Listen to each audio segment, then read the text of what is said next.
Hey guys, tonight we're time travelling into a world so cold, so brutally indifferent to your comfort that you probably won't survive this. Seriously. You've heard about Viking toughness before, beards, axes, longboats, all that. But none of that compares to this little detail. They survived Arctic winters without fireplaces. Yeah, wrap your modern mind around that while you're snuggled under a blanket. So before you get comfortable, take a moment to like the video and subscribe, but only if you genuinely enjoy what I do here. Also, tell me where you're watching from and what time it is. I want to know who else is freezing right now. Now, dim the lights, maybe turn on a fan for that soft background hum, and let's ease into tonight's journey together. It starts with a long sigh and a full body shiver. You've just stepped off the imaginary time travel platform and right into the 9th century, standing in knee-deep snow, somewhere near the Arctic Circle. The sky overhead is the colour of cold iron, and the wind is doing its best to saw through every layer you're wearing. You're in a Viking settlement, not the pillaging kind today, just the surviving kind, and your first realization is simple but grim. This is a cold you don't negotiate with. It doesn't care about your feelings or your fingers. You glance around.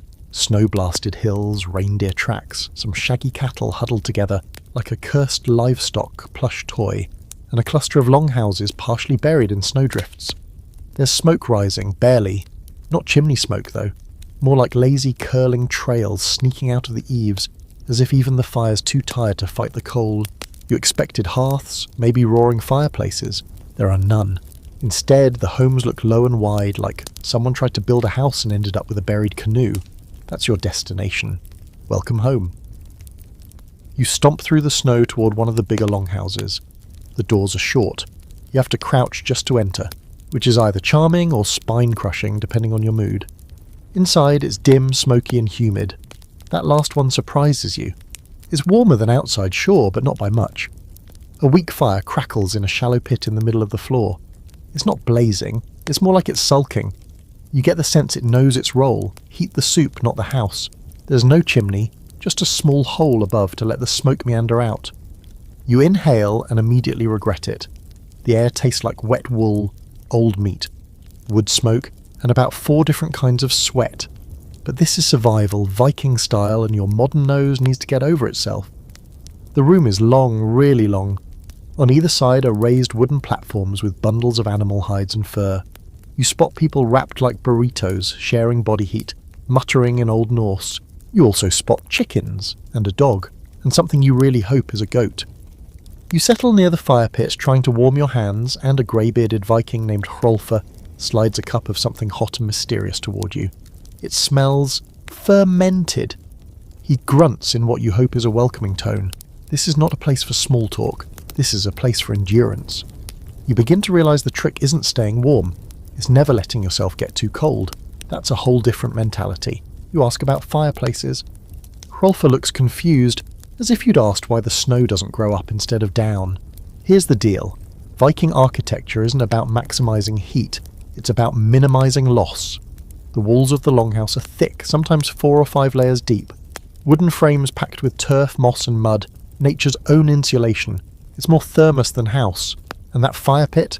It's mostly for cooking and ritual. The real warmth comes from shared heat, sealed space and layers of fur. As the sun dips, which it already kind of is, even though it's barely midday, you notice something else. There's no wasted movement here. People huddle close, conserve energy. It's not just practical, it's spiritual. These people have rituals, routines, patterns that carry them through the long dark. This isn't just winter, it's a siege. Outside, the wind kicks up again, screaming past the sod-covered walls. You step to the edge of the door and peek out. The world is blue and grey and white like it's been drained of all colour. Your boots crunch against frozen straw. There's a stillness here that's almost sacred. Or terrifying. Take your pick. Then a moment of unexpected beauty. A woman begins to hum near the back of the longhouse. A lullaby or prayer, you can't tell. It's haunting, melodic, and it loops in your brain like a spell. You sit back down near the fire, let the smoke sting your eyes a little, and lean into the animal skin padding. You're not comfortable, but you're warm enough, and maybe, just maybe, you'll make it through your first night. Here's your historical nugget for the evening. Archaeologists studying Norse settlements in Greenland and Iceland have confirmed that most Viking homes had central hearths without chimneys, relying on roof holes or venting smoke through the turf walls. That meant warm floors but perpetually smoky air. It was functional but probably terrible for your lungs. Now the quirky twist. Some Viking settlements in Iceland showed signs of using geothermal steam, literal hot spring water to heat bathhouses. Yeah, ancient hot tubs. Think of it as the Viking version of spa day, minus the eucalyptus towels. But scholars still argue this. Were Viking winters truly survivable for everyone? Or did only the strongest or most social make it through? Was this a society that naturally selected the well-adapted and the lucky? Or were there quiet winters full of loss that history just doesn't write about? You settle into your spot, head spinning slightly from the smoke and fermented drink. You're not sure if you're tired or just being hypnotised by the crackling fire. But either way, your first Arctic night is beginning. You've got no chimney, no thermostat, and honestly no idea how this is going to go. You wake up coughing, it's still dark, though that doesn't mean much this far north. Darkness isn't a nightly visitor here, it's a permanent roommate. You blink against the haze, trying to remember where you are. Oh, right, 9th century Viking longhouse, no chimney. A thick stew of smoke still clings low to the ceiling, rolling lazily like a slow-moving fog. Your throat feels like you've been gargling pine tar. You try to sit up and smack your head on the low beam overhead. Welcome back. Around you, the longhouse has started to stir. It's early, but time here is more of a suggestion than a schedule. A young boy throws a handful of damp moss onto the fire pit.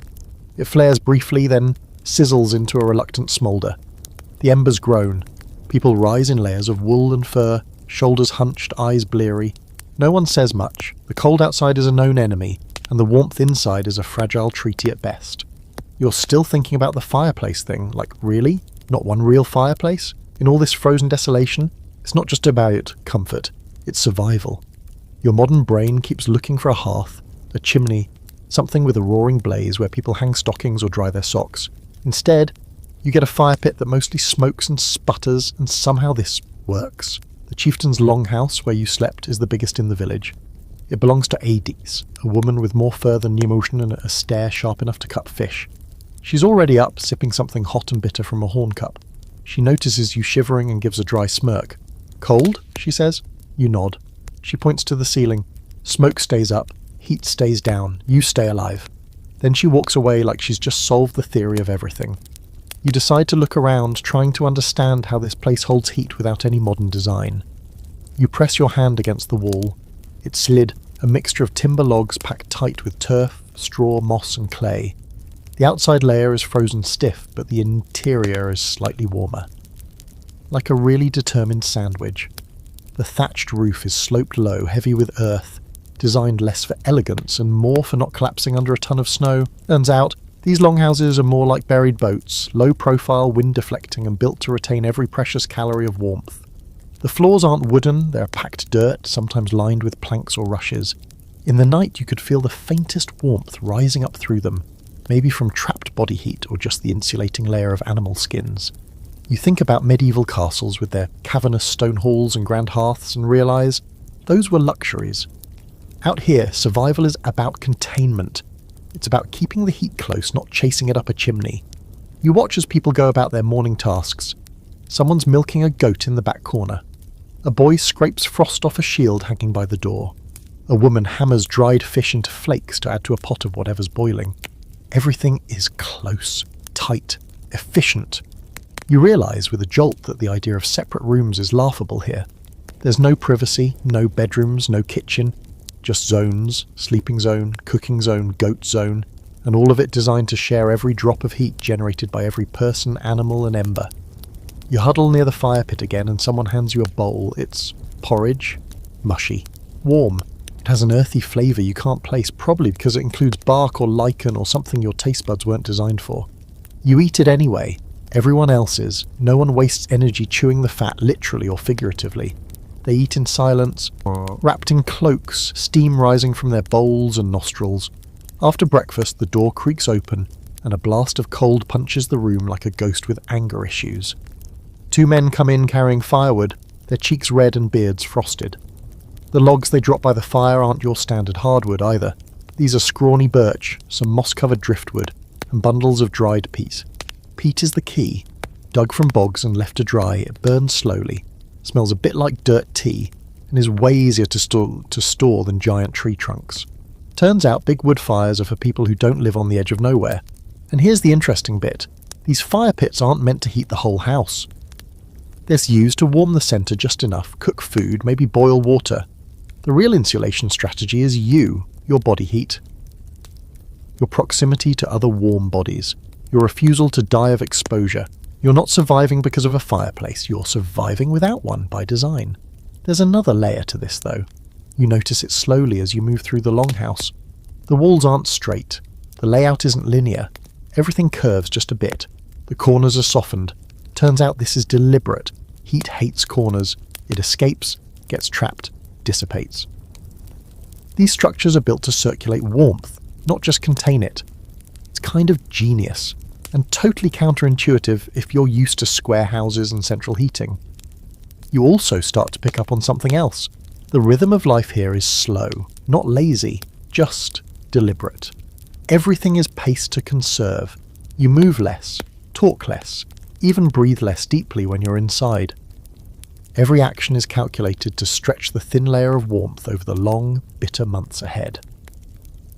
Here's tonight's historical fact. While Viking homes lacked true fireplaces, they did have central hearths that allowed for shared heating and cooking. The turf walls and shared animal heat were crucial, but so was ventilation. If done wrong, smoke inhalation could be as deadly as the cold, which is why most longhouses had smoke holes in the roof or used angled rafters to direct smoke up and out without letting all the heat follow it. Now for something quirky. Archaeologists have found fish bones embedded in turf walls, possibly used for insulation, or maybe just leftovers getting weirdly repurposed. Either way, it worked. Fish walls. Bet your house doesn't have those. And the scholarly debate. Some historians argue that these communal heating strategies reflect a deeply collective mindset, while others think they were simply responses to environmental constraint. Was it about culture, or just cold? Maybe both. Maybe that's the Viking secret. Embrace the suffering, make it communal, and call it tradition. You rub your hands together over the sluggish fire and take another breath of that wood smoke and goat perfume. The wind howls outside, dragging snow across the frozen earth like sandpaper. But in here, somehow, you're surviving. No fireplace required. You decide it's time to explore more than just the smoke-choked centre of this survival experiment. You've survived a night, maybe even started to acclimate, though your lungs are still staging a mild protest. The longhouse, as you've noticed, is both womb and a prison, is dark even in daylight, low even when you're sitting, and heavy in a way that makes you feel like you're walking through someone else's memory. You start to understand why so many Norse myths happen in firelight. There's something about this space that feels half real, half dream. The deeper you go into the longhouse, the more obvious it becomes that this place wasn't built for comfort, but for durability. It's less a home in the modern sense and more a life support system. The walls curve ever so slightly inward, as if the house is hunching against the cold. You pass rows of storage bins carved from logs, bundles of dried herbs strung along the beams, and racks of tools and weapons that all look like they could be used to kill a bear or make a stew depending on the mood. And then there's the smell. That deep, earthy musk of turf and timber mingled with sweat, old meat and wood smoke. It's cloying but constant, and now it's beginning to feel almost normal. Like your brain has filed it under background noise, along with the creaking of beams, the low murmur of conversation, and the occasional bleating goat. Now here's the secret you've been stepping on without realising it. The real genius of this place isn't the fire, it's the house itself. The Viking longhouse is basically a thermos wrapped in a dirt blanket. The outermost layer is sod, strips of grass-covered earth stacked like bricks over a timber skeleton. That turf is not decorative, it's insulation that works year-round. In winter, it traps warmth. In summer, it deflects heat. The Norse knew this not from textbooks, but from sheer generational trial and error. Between the sod and the wood, a thick mix of straw and animal hair, sometimes even manure. That stuff fills gaps, blocks drafts, and bonus, smells like survival. You're getting up close now, running your fingers along a beam crusted in years of soot. You scrape a little bit away and see something etched beneath the grime. A carving. A rough spiral with runes circling the edge. not decorative, protective. This house isn't just built for warmth, it's built for warding off whatever else might be waiting in the dark. The layout begins to make more sense. The longhouse is divided into zones not by walls, but by purpose. Central fire pit in the middle, flanked by sleeping platforms on either side. At one end there's a storage area where dried fish, salted meat and smoked cheese hang like an edible chandelier. At the other, the livestock pen. You heard that right. Half the house is a barn. You finally peek into that end and, yep, there they are. Cows, sheep and goats packed together like warm, snoring radiators. It's steamy back here, in a weirdly gross and comforting way. You step carefully between piles of straw and other stuff. One of the cows flicks an ear at you, unimpressed. Another is being milked by a teenage girl who doesn't look up as she says, "Careful where you step, Loki likes to kick." You have no idea which animal is Loki, and you're not in the mood to find out the hard way. Here's the thing, this cohabitation isn't gross to them, it's essential. Animal heat, yep, literal body heat, is part of the house's warmth equation. And in the dead of winter, when your own body feels like a half-charged phone battery, a couple of warm cows make a huge difference. Think of it as the ancient equivalent of central heating, if your heater occasionally sneezes hay in your direction. You wander back toward the centre and sit near the edge of the raised platform where a few villagers are darning socks, sharpening blades and repairing fishing nets. It's a little social zone, not lively exactly, but cooperative. People share tools, grumble about snow levels, and pass around a horn of something fermented that hits your bloodstream like a hot brick. One of the old men leans toward you and croaks. You get used to it, the cold, the stink, the way you forget what colour the sky is. You ask him how long he's lived in this house, and he shrugs. "My father built this one. Before him, my mother's brother. We fixed the roof, patched the walls, but the bones stay the same." You're suddenly aware that this isn't just a house, it's an heirloom. A generational artifact still doing its job long after its builders became bones in the ground. You press your hand to one of the beams again, feel the worn grooves where generations have leaned, rested, survived. Here's your historical fact. Archaeological digs in Norse Greenland have revealed longhouses that were over 20 metres long, with thick turf walls and shared animal shelters built right into the structure. This wasn't rare, it was standard design for harsh climates, and it worked. These homes could hold heat and temperatures that would freeze your eyelashes in seconds. Quirky detail of the day? Some of these homes had the partial double walls, gaps between layers of turf and wood filled with straw feathers or even seaweed. It turns out if it's dry and packs tight, its insulations are also kind of salty. Vikings, as it seems, were practical to the point of weird genius. Now, the debate. Some scholars argue that these homes were masterpieces of environmental adaptation, rivaling Roman designs in function if not form. Others insist that their success was more about behavioural adaptation, how people used the space, not just how it was built. Were the houses brilliant, or were the people just brilliant at surviving? You lie back on the furs and look up at the rafters, barely visible in the murky light. The house groans in the wind. Snow pelts the sod roof above like tiny fists, but the cold doesn't reach you here. Not really. The house is doing its job, quietly, stubbornly, with all the charm of an old, creaky thermos that refuses to die. And you start to realise, kind of beautiful. Morning rolls into midday with barely a shift in the light. Outside, the sky still hangs low like a lid, and the wind sharpens its teeth against the longhouse walls. You decide it's time to brave the cold, not because you're some kind of hero, but because your body desperately needs movement. And frankly, you're starting to smell like smoked goat. So you bundle up like a human cabbage, layer after itchy layer of wool, fur, and, surprise, more wool. The process is absurd. First, a rough linen undertunic that feels like sandpaper. Then thick wool trousers, a heavy tunic, another tunic, and a belt to hold it all down. Your feet disappear into hide-wrapped shoes lined with hay. That's right, hay. You wiggle your toes and feel the straw crunch. For outerwear, you're handed a reindeer hide cloak that still smells distinctly like reindeer. No zippers, no Gore-Tex, just ties, pins, and hope. You finally emerge outside, dressed like someone trying to impersonate a snowdrift. The cold hits you instantly. Not like a slap. It's more like the breath gets sucked out of you by a silent, invisible force. Your eyelashes go stiff. Your nostrils freeze slightly every time you inhale, and yet you're not entirely miserable. You're insulated, in the most literal and unglamorous sense of the word. Out here, you can actually see how everyone else is dressed, and it's like a parade of slightly soggy woodland creatures.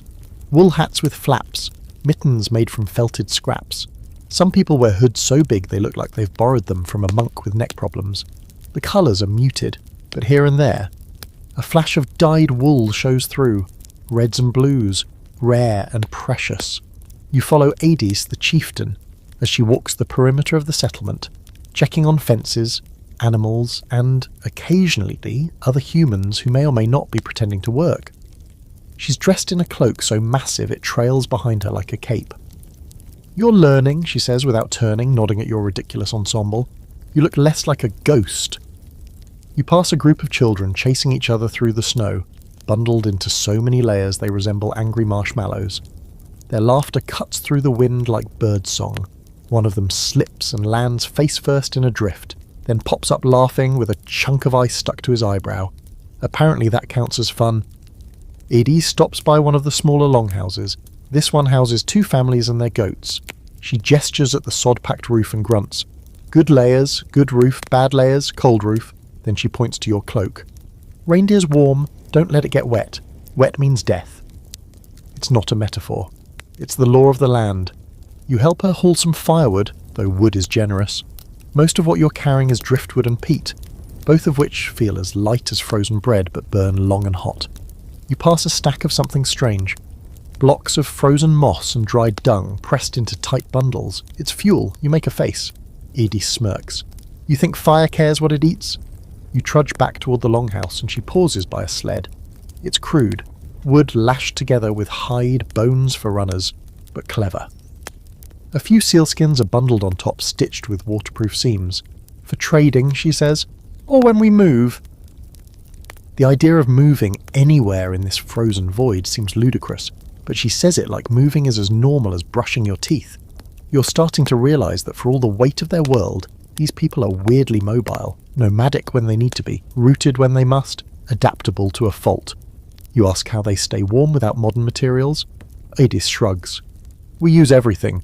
Wool from sheep, fur from fox, leather from cow, even bird skin if it's soft." She chuckles at your wide-eyed look. "You want warm? Put a gull on your head." As the wind picks up, you realise the key isn't just the clothing, it's the strategy. Vikings didn't layer randomly. They used air pockets, loose wool to trap heat, tight leather to block wind, cloaks to create a personal heat bubble. You, meanwhile, are sweating like a liar in court and simultaneously freezing through your knees. You've got the gear, but not the wisdom yet. Back inside, you begin stripping off layers with the careful dread of someone who knows they have to put them all back on later. The re-entry into the smoky warmth feels like crawling into a low-budget sauna. Someone hands you a bowl of hot broth, and the steam fogs your eyebrows. It tastes like fish and desperation, but it's warm and that's enough. Historical fact-check time. Vikings were masters of wool. They bred sheep specifically for dense, warm fleece, and their textiles included a coarse, water-resistant outer layer called vadmal, which doubled as currency in some regions. They felted wool, literally pounding it until it thickened, to make garments that were both flexible and nearly windproof. Quirky fact, Vikings sometimes lined their boots with dried grass or hay to add insulation. Think of it as prehistoric Dr. Scholl's. Some even stuffed their sleeves with moss. Not exactly stylish, but if you've ever been snowed in with soggy socks, you'll understand the genius. The debate? Some scholars argue Vikings didn't suffer much from the cold due to their incredible clothing technology. Others suggest we romanticize it, and that hypothermia and frostbite were common, unrecorded facts of life. The truth likely lives in the margins. Some people adapted, some didn't, and the cold doesn't give participation trophies. You stretch out on a fur mat, feeling the weight of the day settle in your limbs. Outside, the wind growls like a hungry animal, but inside you're wrapped in wool and reindeer hide and a kind of reluctant respect for the people who made this work. You still smell like goat. You still can't breathe properly through your smoke-addled sinuses. But you're warm. For now. You don't remember falling asleep, but you wake up sandwiched between 2 very warm, very snoring bodies. One human, one goat. The human, a middle-aged woman with wild grey hair and a bear-like snore, is dead to the world, curled under a thick fur that smells like old cheese and pine. The goat, meanwhile, is wide awake and staring at you like it knows something about your soul that you don't. You're not sure which is more unsettling. This isn't exactly your idea of cosy, but as your toes wiggle in their hay-stuffed boots and your fingers flex without that brittle, frost-bitten feeling, and you get it. Body heat isn't just a byproduct of survival here. It's a resource, a form of currency. And in this longhouse, warmth isn't private. It's communal. You either share or you freeze. There's no third option. Across the room, another bundle of humans is beginning to stir. A boy kicks off his blanket and rubs sleep from his eyes with mittened fists. A woman reaches over and gently adjusts the fur cloak over a toddler, tucking it around his ears. A dog stretches and shakes out its shaggy coat, scattering a small flurry of dried hay and dust. The longhouse isn't quiet exactly, but its noises are low, muffled, intimate. You've never heard a group of people wake up in unison before. It's oddly comforting. Your own personal space bubble, something you took for granted in your world, is now completely gone, vanished, eviscerated. You're breathing the same air as 20 other people and several animals. You're sleeping shoulder to shoulder, hip to hip. Someone's foot is against your leg and it's not even weird anymore. In the Arctic winter, personal space is a luxury you give up if you want to see spring. There's a rhythm to it too. People switch positions during the night, like a choreographed tangle of limbs. Some sleep near the fire, some at the back, depending on health, age, or even social standing. The elders, sources of wisdom and heat, usually get prime spots. Children are tucked between adults like living heating pads. Infants sometimes sleep directly on the warmest parts of their mothers, wrapped in a fur that's been pre-warmed by someone's lap. You try sitting up and immediately regret it. The air up here is colder, the smoke thicker. It's like the difference between swimming underwater and standing in the steam room. You lie back down. That thin 6-inch difference is the barrier between reasonably warm and questioning your life choices. Rolfer, the grey-bearded man from earlier, gives you a knowing look from across the room. "Still alive?" he grunts. You nod, coughing slightly. He smiles, a rare event that cracks the lines in his windburned face. "Then you slept right." You didn't just sleep right.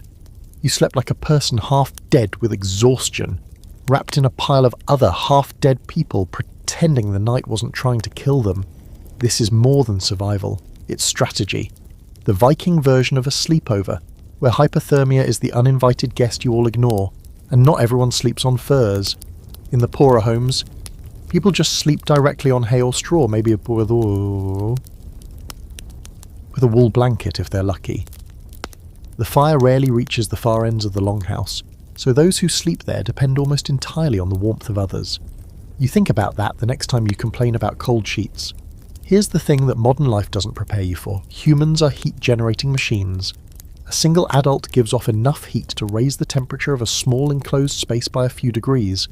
Multiply that by 20 people and 5 goats, and suddenly the longhouse becomes something more than a shelter. It's a slow cooker. Everyone simmers together. It's weird. It's gross. It's genius. You help with the morning clean-up, brushing loose hay off the sleeping platform and shaking out the furs near the fire. Someone tosses more peat onto the embers, and the flames crackle back to life with a small cheer from your aching joints. The smoke rises, hits the low roof and spreads outward like a lazy cloud. A few people cough. Nothing new. Their lungs have been marinating in this stuff since birth. As the longhouse fills with motion, you notice the unspoken rules of proximity. No one sleeps alone unless they're quick. No one sleeps with anyone unless it's agreed upon beforehand. Kids cuddle with parents, siblings, even neighbours. It's less about relationships and more about thermodynamics. And as you notice a baby nestled between an old man and a young girl, you realise this is how humanity used to survive. Not by comfort, by community. Historical timeout. Studies of Viking-era settlements show consistent architectural design that prioritises centralised heating and communal sleeping arrangements. Even in large households, the sleeping quarters were shared spaces. Fewer walls meant less heat loss. This wasn't just practical, it was cultural. Norse society revolved around the group, not the individual.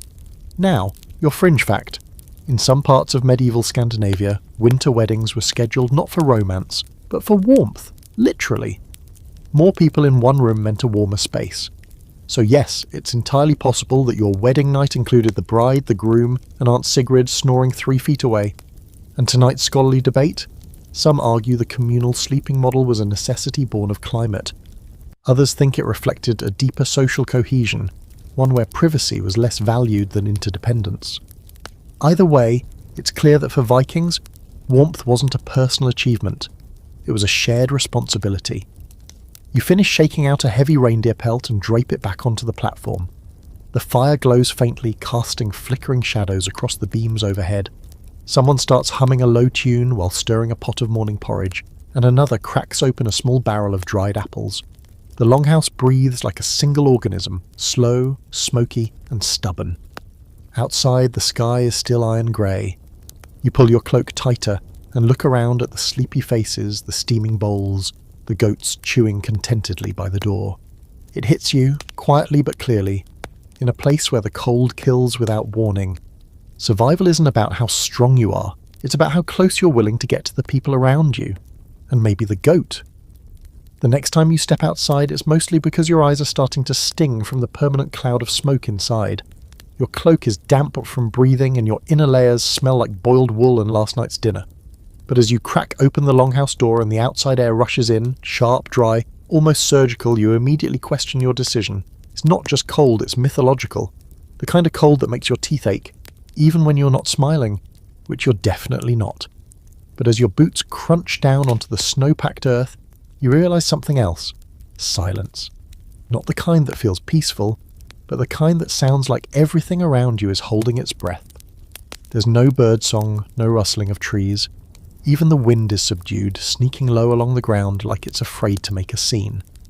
You walk the perimeter of the settlement again, tracing your steps from earlier. But now, instead of just observing the snow-covered roofs and fur-draped fences, you're noticing how every structure is playing a part in survival. It's like someone designed this place with a single command. Don't let the heat escape. You stop in front of a small rounded outbuilding. Looks like a buried beehive. One of the villagers sees you staring and walks over. Her name's Inga, and her nose is red enough to suggest she's been outside for too long. Storage hut, she says, built like a womb, warm inside. She beckons, and you duck through a squat entrance dug into the snowbank. Inside, you're hit with the rich smell of old grain, dried meat, and something tangy that might be fermented turnips. It's small, barely taller than you, round and completely encased in turf. No corners, just a tight circular shape meant to trap warmth like a cup holding steam. The walls are packed with snow on the outside but lined with straw, and hide on the inside, creating a thick, crude insulation that somehow works better than you'd expect. We sleep here sometimes, Inga mutters, pointing to a mat of hay and skins, when the wind's bad or the roof leaks. You glance up, there's no fire pit, no heat source at all, just trapped warmth lingering from a body that left hours ago. It's astonishing. This isn't just a storeroom, it's a pressure-sealed panic room made from dirt and instinct. You duck back outside and notice something else. Every structure in the village, from longhouse to latrine, is dug partially into the ground. At first glance, it looks like poor construction. But now you understand, it's smart. The earth holds heat. Build low, build half-buried, and the ground helps shield you from the cold. Above ground is a freezer. Below is a blanket. Back at the main house, you wander around the exterior. You run your hand along the turf-covered wall. It's frozen stiff on the outside but dry underneath. This turf has been stacked and maintained like bricks. Whole families spend summers harvesting and curing these thick chunks of earth to use during winter. You've never seen dirt treated with such reverence. You duck into a nearby shed where a man named Catil is repairing a set of skis made from curved ashwood. He's hunched over the bindings, using sinew like thread, his fingers red but steady. "These will get me to the fjord," he says, "even if the world freezes." You laugh, but Catil doesn't. He means it. The skis aren't recreational, they're transport. If you want food in winter, you don't wait for it to walk into your longhouse. You go get it. And if you're going to go get it through snow that swallows a man whole, you need skis, sleds, and knowledge of terrain that's half frozen, half forgotten. Catil nods toward the longhouse again. The walls are good, but you only stay in them if you have enough food, and wood, and water that isn't ice. He says this like it's all painfully obvious, and to him it is. This is when you realise the longhouse doesn't survive the winter. People survive the winter. and they drag the longhouse with them. The structure is a container, a tool. It holds their effort, their work, their warmth. But it doesn't make warmth. That's their job. Every log, every pelt, every armful of moss has to be collected, hauled, and managed. There's no set it and forget it. This isn't central heating. This is central suffering on a schedule. Historical fact for your frostbitten brain. The technique of earth insulation, covering buildings with sod, was a deliberate architectural practice used across the Norse world. Icelandic turf houses, for example, could maintain interior temperatures above freezing, even in sub-zero conditions, despite having no chimneys or masonry fireplaces. The effectiveness of these structures wasn't magic, it was layers. Always, always layers. Quirky detail. Some Viking homes were built with removable wall panels that allowed access to storage spaces within the walls themselves. That's right, secret meat compartments. Because when winter hits, nothing says prepared, like a hidden stash of dried cod behind your bedroom. And the debate? Modern historians argue over whether these building techniques were born from desperate adaptation or inherited knowledge from earlier European traditions. Did the Norse invent the turf house out of necessity? Or was it a refinement of something even older? Either way, they took it farther than most, and survived long after other frontier societies vanished. As you step back inside the longhouse, no melting in clumps off your boots, you suddenly feel it in your bones. Not just the warmth, but the intentionality of it. Every surface, every beam, every hay-stuffed shoe and fish-stuffed wall exists to trap Yivsor, keep it moving and make sure it doesn't escape until the sun comes back. And now you're beginning to get it. The Norse didn't build fireplaces because they didn't need to. They were the fire. The house was the ember. The village was the flame, tucked against the wind. You don't need a clock to know when dinner's coming. Your stomach tells you first. The smell of roasting meat tells you second. And third, the longhouse slowly shifts into a ritual of preparation. Not loud or hurried, but deliberate. You're getting used to this rhythm now. The slow choreography of survival where every action means something, even if that something is just don't freeze. A low fire smoulders in the centre pit, and you notice it's finally pulling its weight tonight. The air's not exactly clear, but it's breathable, which feels like a win. Still, there's no chimney, just that same squat little smoke hole carved into the roof. The smoke drifts up in ghostly ribbons, hits the rafters, then either escapes or settles back down to sting your eyes like a passive-aggressive roommate. You sit near the fire alongside a few others, Hrolfa, Inga, a couple of small kids who've been chewing on strips of dried something for the last hour, and watch as a pot is lowered into the coals. It's a stew, you think, or a soup, or possibly both and neither. The scent is meaty, but not in a way you can immediately identify. There's a note of fish, a note of root vegetable, and something vaguely gamey, like boiled squirrel with ambition. You ask what's in it. No one answers. That's the first warning. A teenage boy eventually grins and offers you a bite of something roasted on a stick. It's dark, crispy, and smells smoky with a hint of salt. You take it. You bite. You chew. It's chewy, really chewy, like rubberized bacon but with a hint of guilt. You manage to get it down and nod politely, even though your taste buds are filing a formal complaint. It's seal, the boy says. Tough, good in winter. Then he shrugs and eats a much larger piece without blinking. You've never been more aware of how spoiled your modern taste buds are. But calories are calories, and out here, calories mean survival. They don't cook for taste. They cook for heat, energy, endurance. And that means meat, any meat, gets dried, smoked, boiled, fermented, or sometimes all of the above. You spot someone tossing a hunk of peat into the fire to keep it going.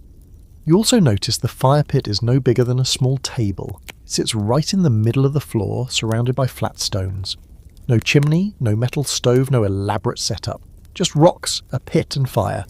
You've seen bigger birthday cakes, and yet this little fire does it all. Heats the stew, warms the air, dries out toast socks, and occasionally smokes out an unlucky squirrel living in the thatch. It's stubborn, finicky, and absolutely essential. But let's be real. It's not doing a great job warming the house. Not really. At best, it keeps the worst of the cold at bay. That's it. No toasty evenings by the fire here. Just one more thing standing between you and frostbite.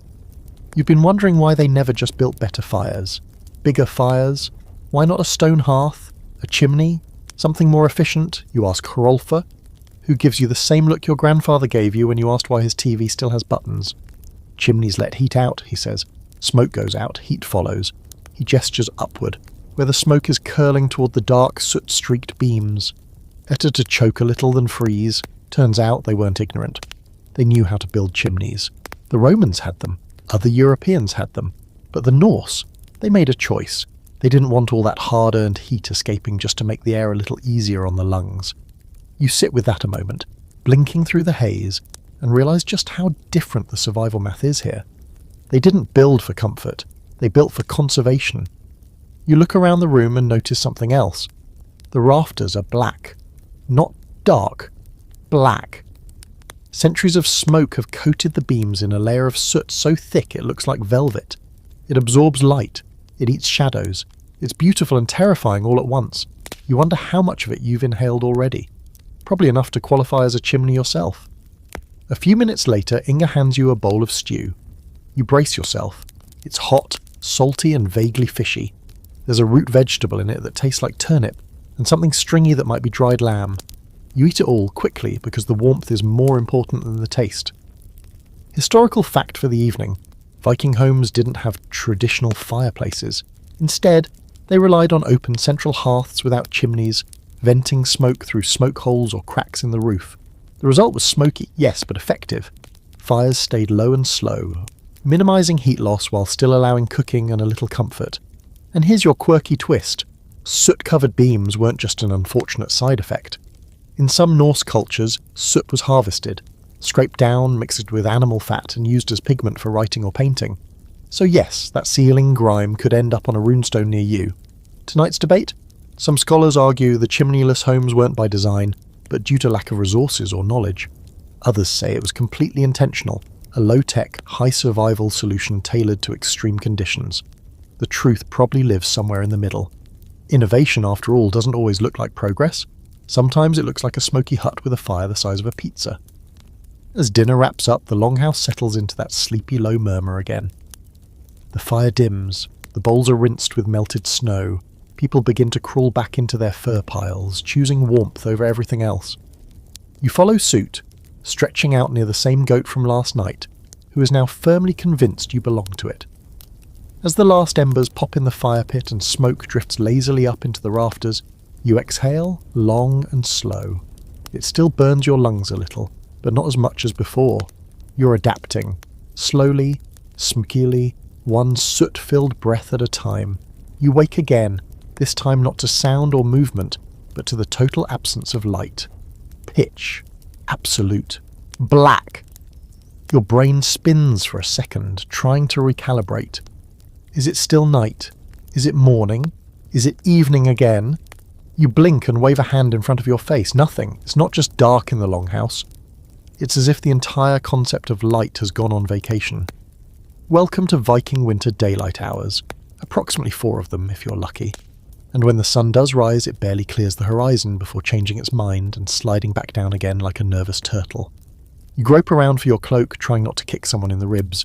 The longhouse has begun to stir, but no one's in a hurry. Because why would they be? The distinction between day and night is mostly imaginary this time of year. The sun might make an appearance around midday, yawning dimly over the treetops before vanishing again, but mostly it's just twilight. All day. Every day. You finally shuffle toward the door and peek outside. The cold hits you first, then the blue. The world is painted in shades of bluish grey. Snow, sky, wood, even the breath puffing out from your nose. The light is diffuse, dreamlike, as though someone dimmed the entire planet. And still, the village is alive. A few figures trudge through the snow hauling peat or firewood. Others tend to animals, shoveling frozen waste into neat piles. Life doesn't pause just because the sun can't be bothered. You step outside and stare up at the sky. No real sunrise, just a gradual undarkening. A sort of apology from the heavens that says, "This is the best I can do right now." Inga joins you, tugging her wool hood tighter around her face.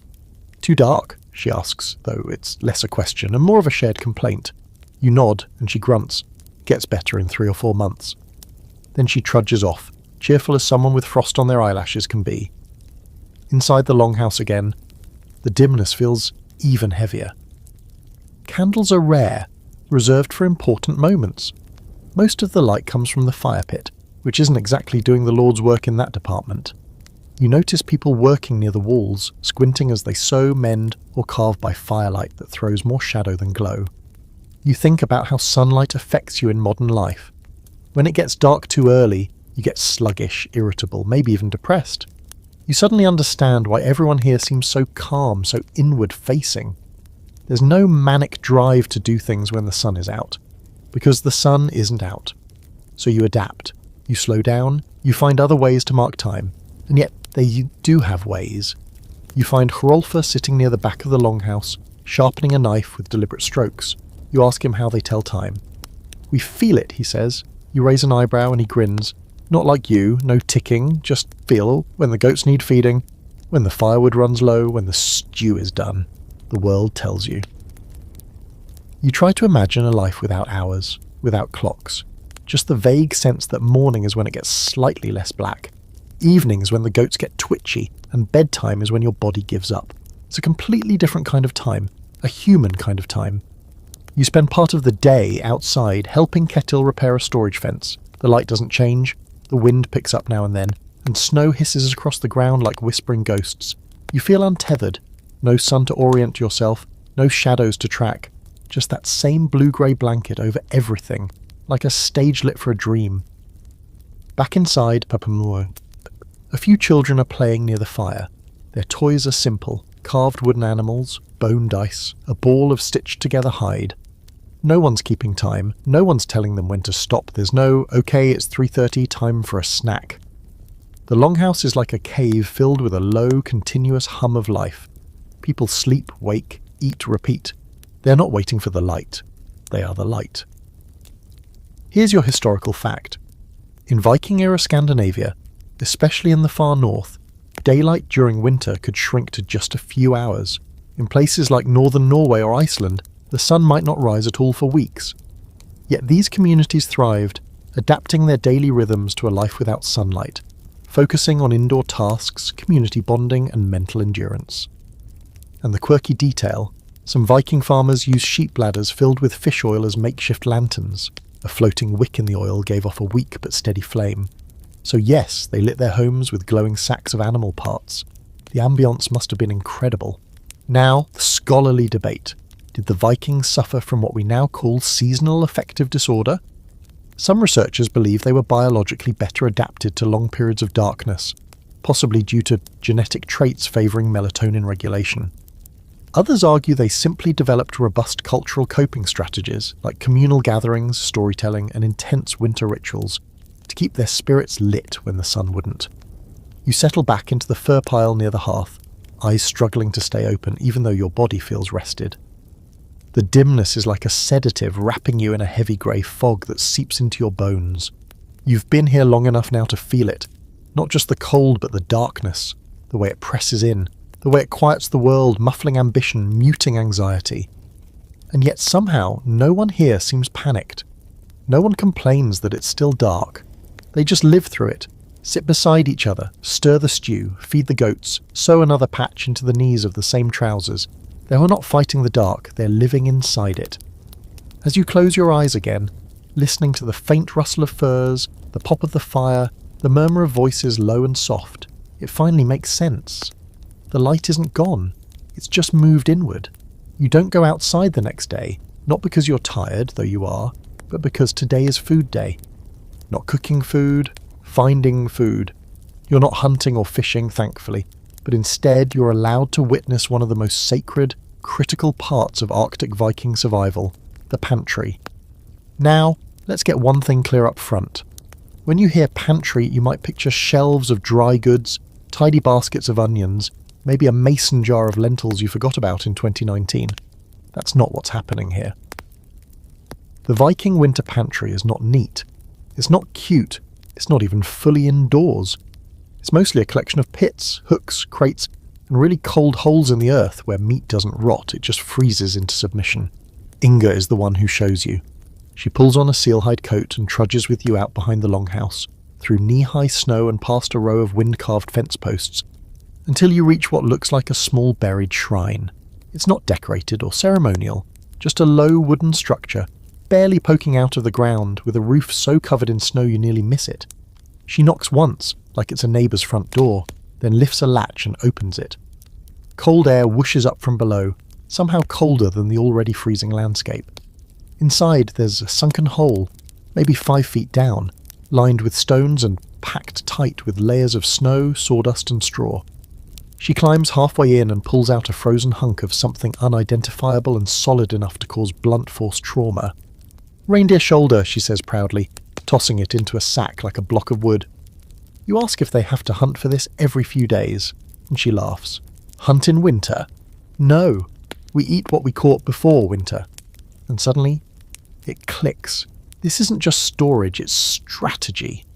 What you catch, grow, smoke, salt and dry in the warmer months becomes your lifeline when the snow walls you in. If you didn't prepare properly, you don't just go hungry, you disappear. The next cache she shows you is behind a small barn hidden under a layer of straw and stones. She kicks the covering aside and pries up a heavy plank. Beneath is another frozen pit, this one lined with bark and filled with long, thin fish wrapped in bundles of moss. They look vaguely like mummified eels. "Cod," she says. "We catch and dry it by the fjord, keeps all winter." You pick one up, and it's so light it feels hollow, like fish jerky, like edible driftwood. Apparently you rehydrate it by boiling it into soup, or just chew it until it becomes something resembling food. Back in the longhouse, the morning fire is already burning, and a few of the women are unwrapping frozen meat with bare hands like it's no big deal. Someone tosses what looks like a piece of frozen lung into a bubbling pot. A child gnaws on a dried apple, while another carefully licks a piece of ice hanging from the roof beam. You realise food isn't just sustenance here, it's time travel, a link to the better months. You think about modern refrigeration, the hum of a machine, the light that flicks on when you open the door. Here the fridge is the earth, the freezer is the air. No buttons, no backup plan, just physics and trust. Here's something even more surprising. They've stored vegetables too. Root crops like turnips and onions are buried in straw-lined boxes inside the house, tucked into corners like sleepy animals. They're dry, softening slowly with the passage of time. Every onion is a small miracle. Every turnip is a stored ray of summer sunlight. And then you spot something strange. A stone jar, sealed with what looks like leather and wax. Someone notices you eyeing it and grins. "Pickled sheep's testicles," he says, and then, dead serious, adds, "very sour." You back away slowly. Now here's the historical fact to wrap your head around. Vikings had remarkably sophisticated preservation techniques. They used salt, smoke, drying, burying, fermenting, and even pickling to ensure they didn't starve during winter months. In Iceland, some storage pits kept food preserved for years. The Earth's natural cold made it possible. No need for iceboxes or electricity. The fringe fact? In Greenland, some Norse settlers reportedly stored food in pits that were shared communally. Imagine burying a ham in the ground and trusting your neighbour not to dig it up. That's how tight-knit, or how desperate, some settlements were. A group pit, equal parts refrigerator and trust exercise. And tonight's scholarly debate. Some experts believe Norse food preservation was a patchwork of local innovation and borrowed techniques from other European societies. Others argue it developed independently through sheer environmental necessity. Either way, it's clear. The Vikings didn't just survive winter. They prepared for it with chilling efficiency. As the stew simmers over the fire, you catch a whiff of something shockingly fragrant. Herbs? Spices? No, just wild onion and dried lichen from a nearby sack. Still more. The scent is borderline luxurious after the last few nights of salt and fish-flavoured everything. Dinner is served in silence, save for a few murmurs and grunts of approval. It's good. Not just edible good, but genuinely warming. A broth that slides down your throat and lights a tiny fire in your belly. You lean back against the wall, hands wrapped around the warm bowl, and feel for the first time almost full. Not just in your stomach, but in your chest, like you've borrowed a little of their pride, their resilience. The snow outside keeps falling. The darkness thickens like a second layer of skin. But tonight, the fire burns brighter, the stew tastes better, and the longhouse hums with the quiet sound of people who've learned how to survive not by fighting winter, but by feeding themselves enough to face it again tomorrow. It's late when they offer you the shark, You've already sat through a surprisingly enjoyable meal of stewed reindeer with a hint of something vaguely green and edible. You were considering crawling back under your furs and pretending you didn't exist. But then Hrolfr appears in front of you, holding out a small wooden dish, and says with a perfectly straight face, "Try this, special." You look down and immediately wish you hadn't. It's a few cubes of meat, greyish, damp-looking, and glistening slightly, like they've been sweating out their own opinions. The smell hits you a moment later, sharp, acidic, and somehow fishy and chemical at the same time, like ammonia met low tide and decided to get experimental. You look up at Hrolfr. He's smiling. That alone is a bad sign. Inga is across the fire, grinning. "Hakal," she says, like she's naming a beloved uncle. "Fermented shark, very strong, very healthy." You glance around, expecting someone to shout, "Just kidding!" But no one does. This is not a prank. This is a delicacy. You pick up a cube between your fingers and bring it closer to your mouth, and the smell gets worse. You hesitate. Someone starts a slow clap. You're not sure if it's supportive or mocking. You shove the cube into your mouth and chew, and instantly regret every decision you've made in your entire life. The taste is not a taste. It's a sensation, like licking a sweaty boot that's been soaking in cleaning fluid. Your eyes water, your throat clenches, your brain screams, but your body knows better. Swallow or die. You gulp it down with the dramatic flair of someone jumping into a frozen lake. The room erupts in laughter. "Good, yes?" Hrolfr says, completely deadpan. You cough and nod. "Very fresh," you manage. Fermented shark is more than just food, it's tradition. And in the Norse Arctic winter, tradition is half the reason people stay sane. It turns out the Vikings had a whole menu of preserved delicacies, designed not for flavour, but for function. Shark, of course, couldn't be eaten fresh. Greenland shark contains toxins that will wreck your nervous system. So instead, they buried it in gravel for several weeks and then let it rot gently in the open air. Because sure, why not? You're handed a cup of something to chase it down. It's a bitter brew, more medicine than drink, brewed from herbs and roots and possibly vengeance. It clears your sinuses and dulls the pain in your throat. A woman named Aslaug pats you on the back. "Now you're Viking," she says, smiling like you just passed your final exam. You try to process what just happened, but the room is already moving on. More food appears, dried fish, slices of cured lamb, pickled root vegetables so sour they make your jaw ache. One of the children is chewing happily on a hunk of whale blubber like it's a fruit roll-up. No one complains. No one acts like this is strange. It's not strange, it's necessary. That's when you realise winter food isn't about flavour. It's about survival. Preservation. Calories. You don't cook for pleasure, you cook for fuel. Every dish is an answer to a problem. How do we keep meat from rotting? How do we store fat through the dark months? How do we make something last when nothing grows? Hrolfr explains how they smoke meat over slow-burning fires with herbs, not for taste, really, but to keep flies away. How they salt fish until it's too dry to chew without soaking, but it never spoils. How they pack butter in birch bark and store it underground until spring. You think back to your own fridge. The labels, the expiration dates, the security of knowing you can replace anything with a 5-minute trip to the store. Here, everything is irreplaceable. If you lose it, you don't eat. And if you don't eat, you don't last the winter. Here's your historical fact. Hakal, the infamous fermented shark dish, has its roots in necessity. The Greenland shark is toxic when fresh due to high levels of urea and trimethylamine oxide, but the Vikings learned to neutralize it by burying the meat and allowing it to ferment. It's still eaten in Iceland today, often served with a strong spirit called brennivine, a nickname Black Death, to help it go down. Now for the fringe fact. There's evidence some Viking communities used fermented dairy, cheese and even soured milk stored in animal stomachs as portable protein. Some of it was so sour it was considered an appetite suppressant. Imagine carrying a bag of yogurt that could double as a weapon. That's Viking snacking. And tonight's scholarly debate. Did the Norse develop fermentation and preservation independently, or borrow it through contact with Celts, Slavs and others? While similar food preservation methods existed across ancient Europe, the Arctic versions pushed the boundaries using volcanic vents, glacier caves and salt marshes in creative ways. Some argue it was innovation, others sheer desperation. As you sit with a stomach that's half numb and half afraid of what's coming next, you begin to appreciate the quiet resilience baked into every bite. The willingness to eat what no one else would, the defiant creativity, the brutal efficiency. You might not want another cube of hakal ever again, but you respect the hell out of it. The fire dies down to coals, casting the longhouse in a flickering amber haze. Around you, people yawn, stretch, and settle back into their fur nests. A few snores begin. A goat wanders past, nudges your leg, and flops down beside you.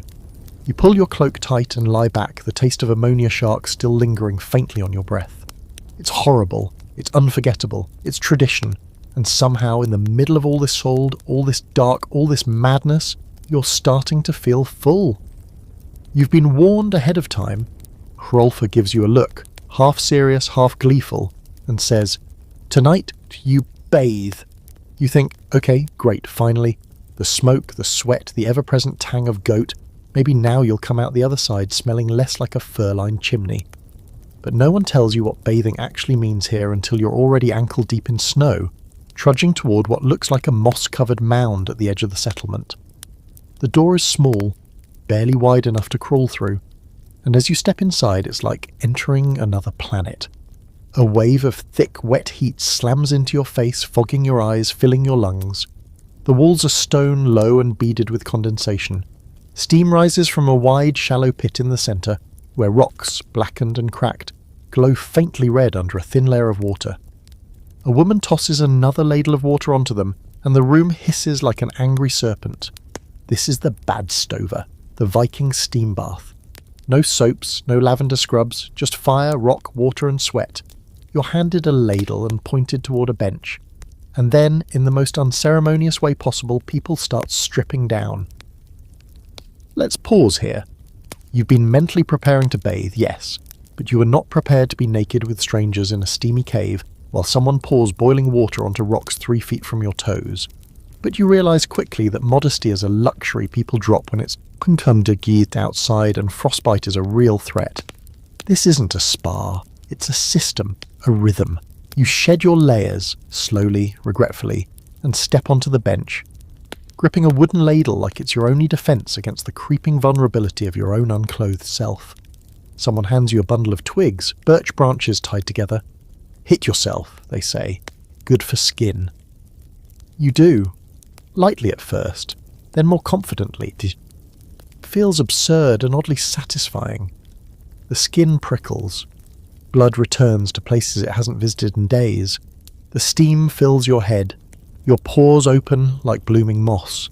Your lungs burn a little, but it's a welcome kind of burn. You haven't felt this clean since ever, actually.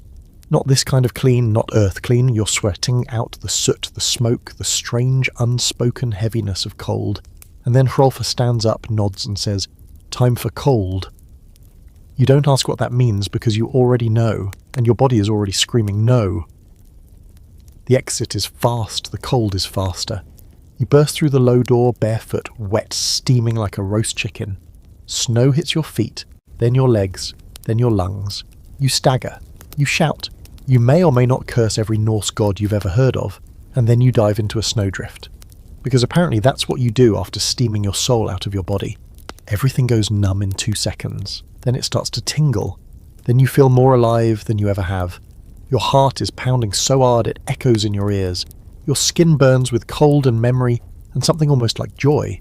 You look up at the sky, clear for once, stars blinking down at you like distant fires, and laugh. You don't mean to, it just escapes. A bark of disbelief and exhilaration. This is the reset button. You go back inside the bathhouse, dripping and grinning, and rejoin the others. No one says anything. They just nod as if to say, "Good, you didn't die."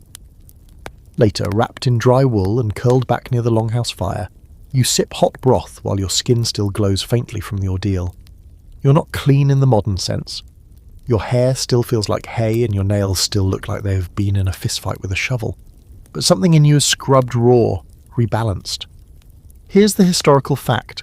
Norse bathhouses were real and widespread. Archaeological evidence from settlements in Iceland, Greenland, and even parts of Norway shows that steam baths were part of regular life, even in the coldest months. Some were built near geothermal springs, others heated with fire-warmed stones. Cleanliness wasn't just practical, it was spiritual, ritual, social. The quirky fact, In some Icelandic bathhouses, people left offerings, coins, carved bones, herbs, around the stones for luck or protection. Bathing wasn't just about hygiene, it was seen as a kind of purification ritual, a way to reconnect body and spirit when the world outside was frozen over. And the open debate, how often did Vikings really bathe? Some say once a week was standard, especially in Iceland, where geothermal energy made baths more accessible. Others argue it was far less frequent in mainland settlements due to firewood scarcity. Still, the mere existence of bathhouses in winter says something radical. Even when the world is buried in snow, people still made time to feel clean, to feel human. You lean back, furs tucked around your shoulders, and let the warmth sink in. Your body feels like it belongs to you again. The longhouse smells slightly less offensive now, or maybe you're just numb to it. Either way, you understand why these people make the effort. Why even when fuel is precious and time is short, they carve out a place to sweat and shiver and remember what warmth really feels like. Outside, the snow falls softly, slowly, like feathers from a sleeping sky, and inside you feel new.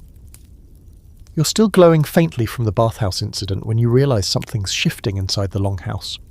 The usual rhythm, the murmured conversations, the low clatter of tools, the gentle coughing and occasional goat noise, is changing. There's a buzz in the air now, like static before a storm, except instead of lightning, it's celebration.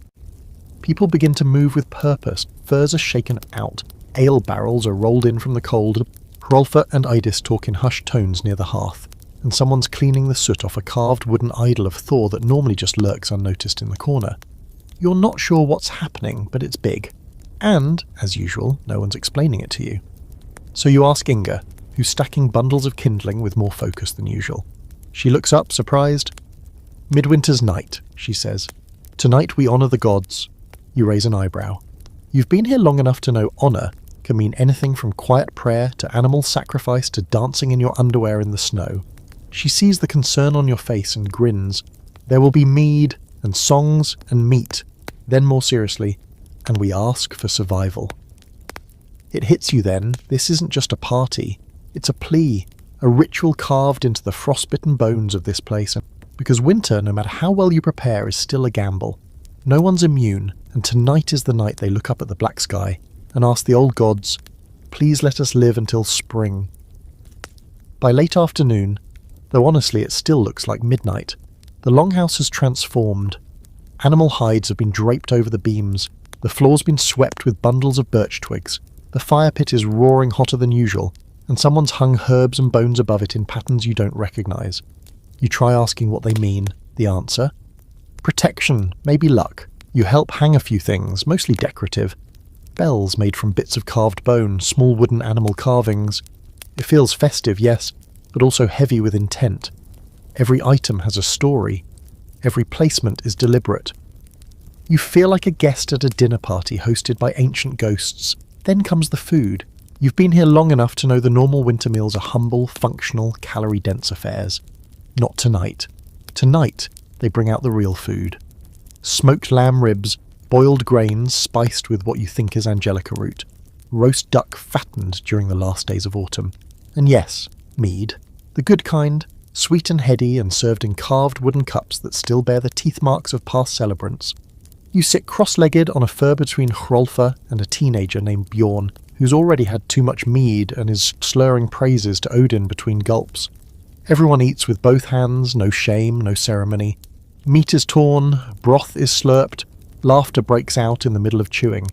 It's messy, loud, human, and beneath it all is a hum of tension you can't quite place. After the food comes the fire rituals. Someone dims the central flames down to coals and a horned man steps forward. Not horned in a costume way. He's wearing a literal horned cap made from some animal you don't want to meet. He's the Godi, a kind of priest. You'd seen him before, just another villager. Now, in the flickering firelight, he seems older, bigger, darker. He begins to chant, not in song, not in speech, but something in between. Low, rhythmic, ancient. Others join in slowly, voices weaving together, like threads in a frayed rope. They sing of Thor who brings the storm, of Odin who knows the cost of wisdom, of Freya who brings the spring eventually. You don't know the words, but you feel the shape of them. Longing, respect, hope, maybe even fear. Then someone places a carved wooden bowl into the fire pit, and a thick plume of scented smoke rises. It smells like resin, pine, dried herbs, and something sweetly sour. The smoke curls and twists, filling the air with a kind of thick silence. One by one, people toss offerings into the fire. Bones, bits of fur, silver trinkets, coins, even food. You watch as Inga tosses in a carved comb. Hrolfr drops a small rock wrapped in cloth. You ask what it was. A piece of my brother's grave, and he says, like it's no big deal. They offer these things not as bribes, but as messages, symbols, reminders to the gods, and maybe to themselves that they're still here, still waiting for the sun to return, still worthy of life. Here's your historical fact. Midwinter festivals were a real part of Norse culture, known in Old Norse as Jol, from which we get Yule. These celebrations predated Christianity and involved feasting, ritual toasts, bló, and honouring the gods for protection and good fortune. Some customs included lighting a central fire to symbolise the returning sun. Your quirky fact? In some Viking households, they carved sun wheels, circular wooden discs with spokes, and placed them near the hearth during winter festivals to symbolically invite back the sun. They weren't just partying, they were pleading with the universe in the language of symbols and flame. And the debate? Some scholars argue these rituals were deeply religious. Others think they were mostly psychological, structured distractions to break up the bleak monotony of Arctic darkness. But maybe both are true. Maybe when the night never ends, the line between faith and survival gets blurry, and later that night, as the fire burns low and the songs wind down into slow, sleepy hums, you sit in the thick warmth of the longhouse and feel something you didn't expect. Awe.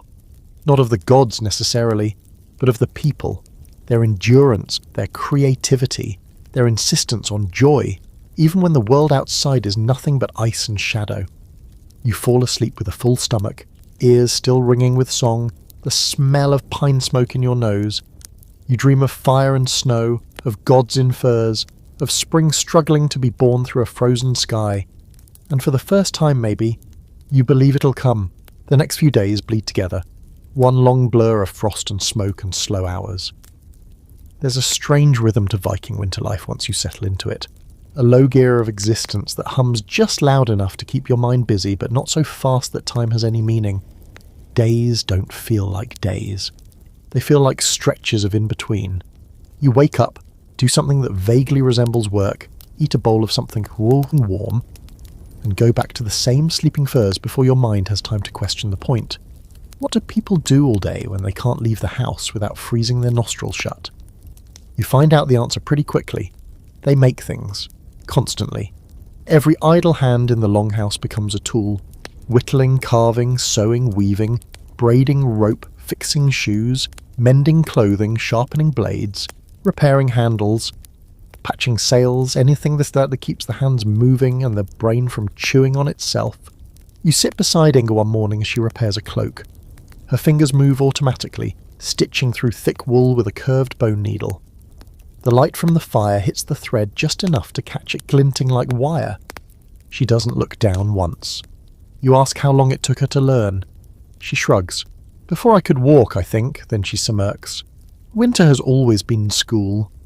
Nearby, Bjorn is carving a fish out of driftwood. It doesn't serve a purpose, at least not a practical one, but his hands are busy, his eyes are focused, and his humming keeps the silence from swallowing the room. Someone's weaving cordage in the corner. Another is braiding hair. Not out of vanity, but because it keeps it from freezing into knots later. You try your hand at a few things. They hand you a cracked spoon to sand smooth, then a length of wool to twist into thread. Your fingers cramp fast. Your patience fails faster. But it's not about speed. It's about continuity. Moving, making, repeating. The tools here aren't just physical, they're mental. Without them, winter becomes a trap. The children are just as busy. When they're not sent outside to run lapped in the snow for warmth or to check the goats or fetch water, they're taught to work. Tiny needles for tiny hands, carving practice with dull blades. Even the toys they play with become lessons. A wooden horse, learn to carve. A doll, learn to sew. Even the games involve strategy, counting, patience. The longhouse is their school, their world, and their shelter all rolled into one. And the boredom? Oh, it's real. You can see it in the shifting eyes of the teenagers, the sighs between tasks, the way a few people stare long into the fire, like they're trying to remember what sunlight looked like. One man, older, sharp-eyed, tells you flat out, the dark doesn't kill you, the waiting does. That's when the stories start. It's late. The fire has sunk into glowing coals. The wind howls outside like a thing made of teeth. And Hrolfr, half drunk on mead and meat, begins to speak. He tells a story of Loki, the trickster god, who once cut off a goddess's hair just to see what would happen. Of Thor smashing mountains with his hammer. Of a giant who drank the sea and thought it was mead. The kids gather close, their eyes wide, their bodies huddled like nesting dolls under shared furs. Adults listen too, smiling, muttering corrections, adding sound effects, debating details. The longhouse becomes something else in those moments, not just a shelter, but a theatre, a temple, a time machine. You don't need sunlight when you've got stories like this. They stretch across hours, across centuries. They're alive, passed hand to mouth, parent to child like fire. And you just listen, eyes half closed, brain softening like snow under warm boots. You get it now, why myths matter, why voices need to fill the dark, not to push it away, but to make it feel full instead of empty. Here's your historical fact. In Viking society, winters were seen as prime time for storytelling and oral tradition. With so much of their culture unwritten, these long months were when sagas were shared, remembered, embellished and passed down. Skalds, professional poets, held a special place in Norse communities, preserving not just entertainment but history, lore and moral lessons. Now for the fringe detail, there's some evidence that narrative games were played. Structured, competitive storytelling sessions where someone would begin a tale and others had to continue it, one by one, without breaking logic or tone. Lose the thread? You lost the game. In some households, losers had to do the worst chores for a week. So yes, winter boredom led directly to the invention of improv sagas. And tonight's scholarly debate. Were these indoor months truly a time of creativity and bonding, or was that a luxury only for the well-fed? Some historians argue that winter was a living hell for the poor, crowded, unsanitary, filled with tension and illness. Others suggest that hardship bred stronger social cohesion, and that the stories, songs, and shared tasks were precisely how people avoided breaking under pressure. Probably both are true, depending on how well your salted fish stash was holding out. You lie down again, this time beneath a heavier fur than usual. Your fingers are sore from whittling. Your ears are still ringing with the last tale Hrolfr told, the one where a man marries a bear disguised as a woman and wakes up with frostbite and regrets. As the fire dies, the longhouse breathes its slow, smoky breath. You close your eyes. There's no light outside, no noise but wind and the faint creak of wood settling into the frost. But inside, the silence isn't empty. It's full of stories. You've given up on knowing what day it is. Even the idea of morning and evening has melted into this long, dreamlike smear of dim light and darker dark, broken only by meals and chores and the occasional accidental nap that turns into a full night's sleep. Without clocks, without sunlight, without anything that screams structure, time here flows more like smoke. Slow, curling and impossible to grasp. You try asking Hrolfr what day it is. He just shrugs and says, "One closer to spring." Which is both comforting and horrifying. You're not the only one struggling with it. Around the fire you notice people drifting in and out of tasks like they're walking through molasses. Someone's carving a spoon for the third time this week. Another woman keeps rechecking the same net for holes that were never there. Even the goats look confused, bleating at odd hours and eating snow like it owes them money. And then there's the light, or lack of it. Today, you get a rare glimpse of something that could almost be called sun. For about 30 minutes around what might be midday, the sky turns a soft silver, not bright, but less dark. Shadows return briefly, stretching long and blue across the snow. A few people step outside just to stand in it, like it's warmth itself. You do too. You turn your face upward, close your eyes and feel, well, not heat exactly, but presence. Proof that the sun still exists, still cares just a little. And then it's gone again, like someone flicked off the switch and left you in the cold. That's when you learn about timekeeping the Viking way. Forget sundials, they're useless here for months. Forget hourglasses, no one has the luxury of wasting sand. Out here, time is marked by routine, by tasks, by changes in temperature, hunger, or the way smoke moves through the longhouse. Adis shows you her method. She keeps a thick knot of braided cord by her bed, with beads woven in at intervals. Each bead, she says, for a task or prayer. She touches one. Firewood, another. Animals, another. Evening meal. It's not a clock, it's a rhythm. And she doesn't count hours, she counts the world around her. Others mark time in different ways. One man tracks the wax strips on a single candle. A woman places stones near the hearth and moves them slightly after each completed chore. A boy scratches tally marks into the beam near his bed, 25 and counting, though he's started drawing little animals between them out of boredom or madness. You ask how they know when it's time to do anything. The answer is always the same. We just know. You don't. At least not yet. Your internal clock is fried. You're tired when you wake up and alert when everyone else sleeps.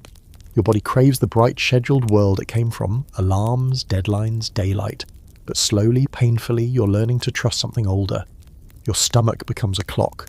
Your fingers, sore from use, tell you when it's time to rest.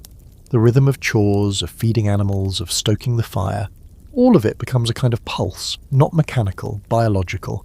And you start to notice that in the quiet of the longhouse, time feels different.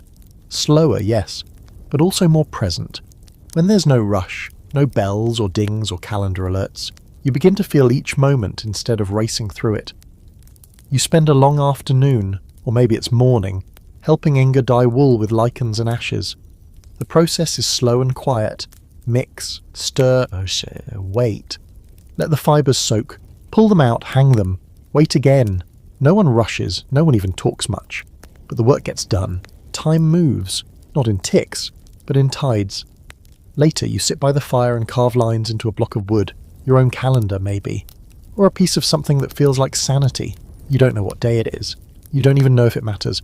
But for the first time, you're not counting down, you're just counting. Here's your historical fact. Viking societies didn't have mechanical clocks. Instead, they used natural time markers, sunlight, moon cycles, seasonal shifts, and communal routines.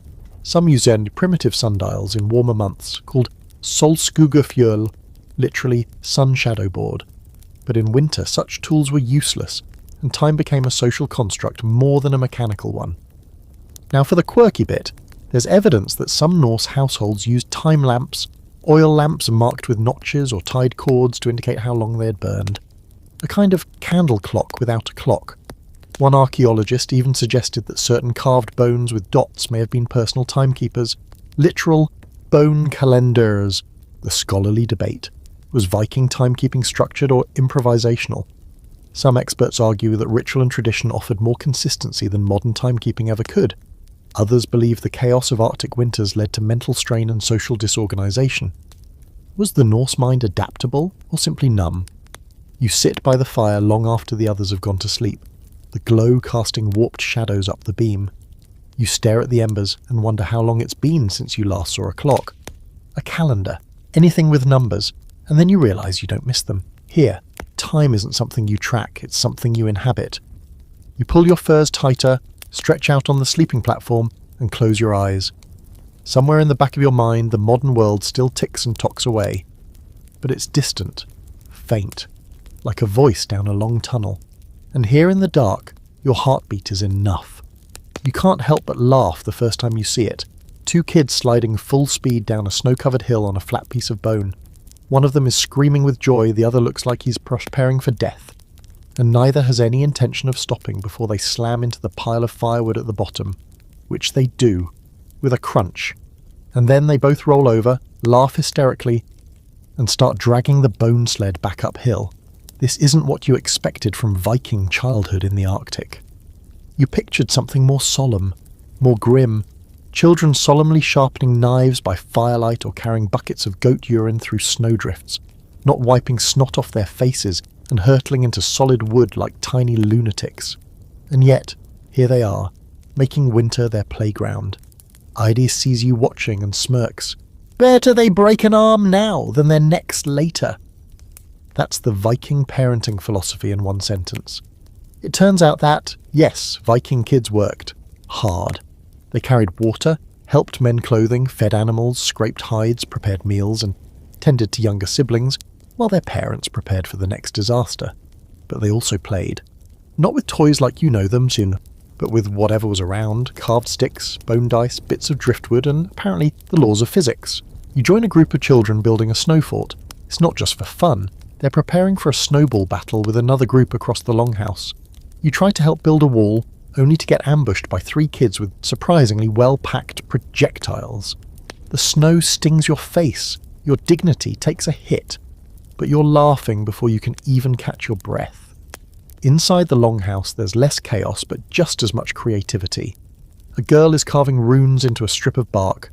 Another boy is twisting goat sinew into string, his tongue sticking out in concentration. They chatter in bursts of Old Norse, but even without understanding, you catch the rhythm. Jokes, dares, dramatic retellings of things that happened 5 minutes ago. They aren't just surviving the winter, they're growing up in it. You ask Inga what it's like raising children in the cold months. She doesn't hesitate. They get stronger, or they don't. Winter teaches fast. It sounds brutal, but not cruel. There is no room here for softness that doesn't serve a purpose, no. No helicopter parenting, no hand-wringing over scraped knees. A child who learns how to keep warm, who to trust, how to find dry firewood. That's a child who might live to see the thaw. Later you watch a small boy, maybe 5, dragging a piece of meat across the floor, muttering instructions to a dog that clearly outranks him socially. He's not being coddled or corrected, just watched, observed, allowed to fail or succeed on his own terms, and somehow he does. You remember something Adie said earlier? We don't raise children, we prepare them. There's a difference, and it runs deep here. In the Arctic, your childhood isn't an escape from responsibility. It's the slow, painful, joyful process of learning how not to die. And yet, not everything is rough edges and discipline. At night, when the chores are done and the wind howls outside like a hungry beast, the kids gather close to their parents and curl up into shared nests of fur and warmth. You see a mother gently combing lice from her daughter's hair, singing a low lullaby that makes your chest ache even though you don't know the words. A father carves a little figure for his son and hands it over like it's treasure. These aren't moments of luxury, they're survival mechanisms made tender. Because winter doesn't just freeze the world. It presses in day after day, shrinking your entire life down to a few square meters and the people inside them. And in that closeness, even the smallest gestures become massive. A shared joke, a warm hand, a new pair of socks. Here's your historical fact. Viking children, especially in rural settlements, were expected to begin contributing to household survival from as young as 4 or 5. Tasks were assigned based on strength and maturity, and play often mirrored adult responsibilities. Still, play was essential, not just for joy, but for learning.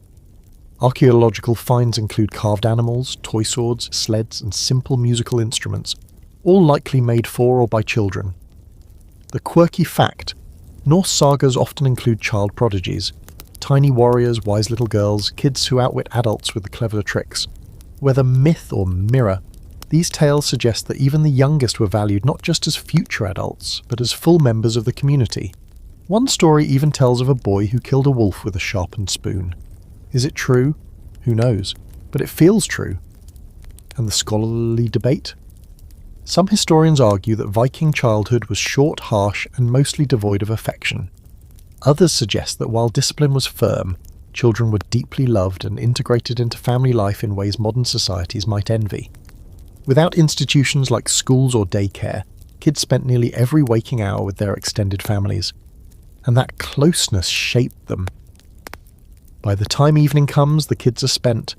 You watch one little girl, maybe 7, curl up next to her grandmother, pulling a blanket of sheepskin over both of them. Another boy crawls under the bench with the dog and immediately starts snoring. Even the goat seems too tired to bother them. You settle into your own fur pile, watching the flicker of firelight dance across soot-streaked beams, and realise how differently you're starting to see the longhouse. It's not just a smoky bunker full of tough survivors. It's a living thing filled with love and arguments and children with wet boots and chapped lips who will someday grow into the people leading rituals, telling stories, building houses, and maybe, just maybe, making it through a few more winters, because here childhood isn't sheltered from the cold, it grows through it.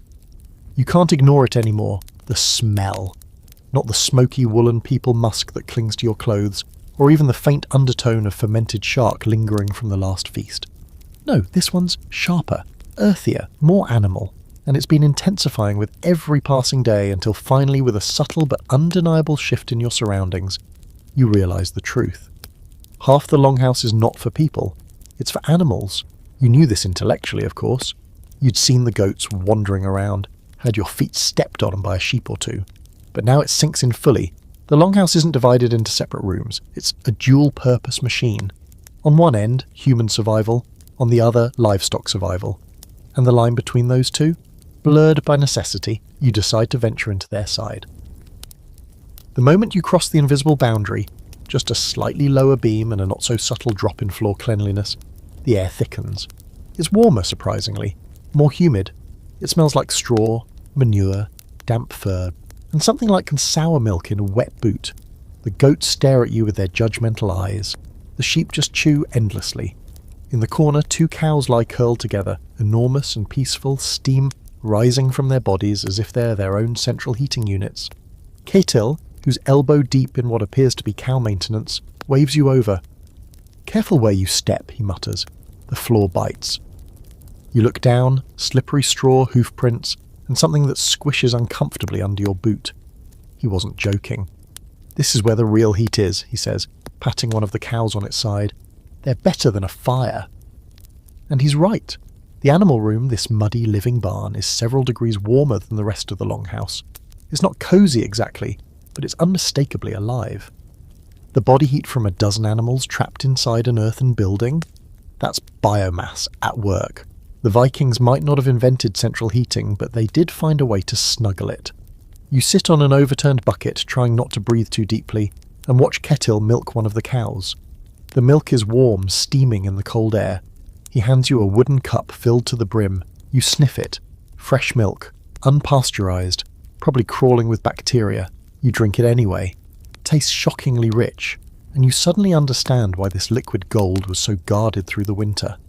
Animals weren't just warmth or food, they were status, protection, even a kind of spiritual presence.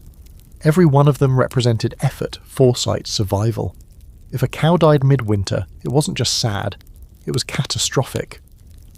You learn that the animals are brought in during late autumn and stay until spring. Yes, they poop inside. Yes, they sometimes panic or escape or give birth in the middle of the night while someone's trying to sleep 2 meters away. But they're part of the household now, part of the team. No one here lives above their animals. They live with them. It's humbling. You're sharing space not just with people, but with creatures who give milk, wool, meat, warmth. You watch a girl gently brushing ice out of a goat's fur, humming about under her breath. A boy carefully replaces straw under a limping sheep. There's no disdain here. No us and them. Only warmth and the things that produce it. Back on the human side of the house, Adis explains how careful they are about placement. Cows near the middle wall, goats at the edge, chickens. We keep in cages, they peck. You laugh. She doesn't. They peck, she repeats, dead serious. You help scoop straw later, clear out waste, and adds a new layer of dried moss along the floor to keep the worst smells in check. It's not glamorous, but it's oddly satisfying. You're learning that survival isn't just fire and fur, it's maintenance, and animals need a lot of it. Still, it's not without challenges. Disease spreads fast in these tight quarters. One cough from a sick goat can turn into a full-blown crisis. Food must be rationed not just for people, but for every beast inside. And water, always cold, always scarce, is hauled bucket by bucket from a frozen stream, often requiring you to chop through several inches of ice first. There are no days off. Here's your historical fact. Viking longhouses were often shared spaces, animals and humans cohabiting through winter. The layout varied, but many houses had animals occupying 1/3 of the structure, usually at the lower end for better drainage. Archaeological evidence from Norse farms in Iceland and Greenland shows clearly partitioned yet connected spaces for livestock, essential for maintaining warmth and food supplies during months when going outside was dangerous. Now for the quirky detail. In some Icelandic households, people slept above the livestock area on elevated platforms or lofts, not for safety, though that was a bonus, but for warmth. Rising heat from the cows below made the sleeping platforms the warmest spots in the entire building. You might call it the original heated floors, just with more mooing. And the scholarly debate? Some argue that cohabitation was a clever solution to cold and scarcity. Others think it was a desperation tactic, the last resort of those with too few resources to build separate barns. but modern reconstructions suggest it was a conscious design choice, a kind of ecological heating system with built-in breakfast. That night, as you settle into your now familiar sleeping furs, you find yourself closer to the wall than usual, closer to the livestock. You can hear them breathing, shifting, sighing. The low living sounds are oddly comforting. The goat even bleats once, as if to check you're still there. You are, and for once, you don't mind the smell. It begins with a cough, a single rasping hack in the darkness that echoes louder than it should. Then another, from someone on the far end of the longhouse. A child sniffles. Someone sneezes hard enough to wake a chicken. You sit up slowly, rubbing the crust of smoke and sleep from your eyes. It's colder than usual, the air heavy and sour. Your throat burns. Illness. It moves like fog in these tight quarters. Quiet, creeping, impossible to keep out. And once it arrives, you realise just how vulnerable the Vikings were, even wrapped in furs and seasoned by the cold. They could outsmart the weather, outlast the hunger. But sickness? Sickness didn't play by the rules. By morning, 3 people are coughing hard. Adis makes the call. The sick must be separated. Not outside, said of course, that's a death sentence. Instead, they're moved to the least trafficked end of the longhouse, behind a row of crates and furs hung like makeshift curtains. You help string them up, your fingers stiff with cold, your breath visible. It doesn't feel like protection, it feels like surrender. The infected are wrapped in extra layers, given out a warm broth and slushy onion poultices that smell worse than the goat pen. You ask Inga what's in the mixture and she shrugs. Moss, bile, root. It worked on my sister once. That seems to be the logic behind most of their remedies, anecdotal evidence mixed with blind optimism and a pinch of ritual. One man lies on his side, shivering under a fur pelt, sweat glistening on his brow despite the frigid air. You help hold his head while someone trickles a spoonful of honey water into his mouth. For the lungs, they say. Another person brings over dried mushrooms crushed into a thick paste. You don't ask what kind. Some cures don't come with explanations. There's no doctor, no medicine cabinet, no thermometer to tell you how bad it is, just the knowledge passed down from mothers and grandmothers, what herbs to use, what bark to chew, what prayers to whisper when the fever spikes. Healing here isn't sterile, it's messy, desperate, and more spiritual than scientific. You start noticing the signs of effort everywhere, dried bundles of yarrow and thyme hanging from beams, bark stored in small clay jars, charcoal ground and mixed with fat for poultices. The healers, usually women, though not always, work constantly, not just when someone's sick, but long before. Every summer herb picked, every root stored is part of the winter defence. And yet, even with all that effort, the longhouse feels vulnerable now. The air carries the weight of uncertainty. People move slower, quieter. Conversations drop into whispers. When someone coughs too hard, eyes flick toward them like wolves watching a limping deer. You begin to understand why some Viking graves contain so few old bones. Not because they didn't honour their elders, but because not everyone made it that far. Winters were long, illness relentless. There was no modern immune system cushioned by antibiotics and annual checkups. You got sick, you either recovered or you didn't. Simple as that. To pass the time and avoid breathing in too deeply, you help grind dried plants into powder. A strange blend of moss, dried berries, pine resin, and something that smells like tree bark and regret. You help brew it into tea. It's bitter. It makes your tongue go slightly numb, but everyone drinks it. That night, a ritual.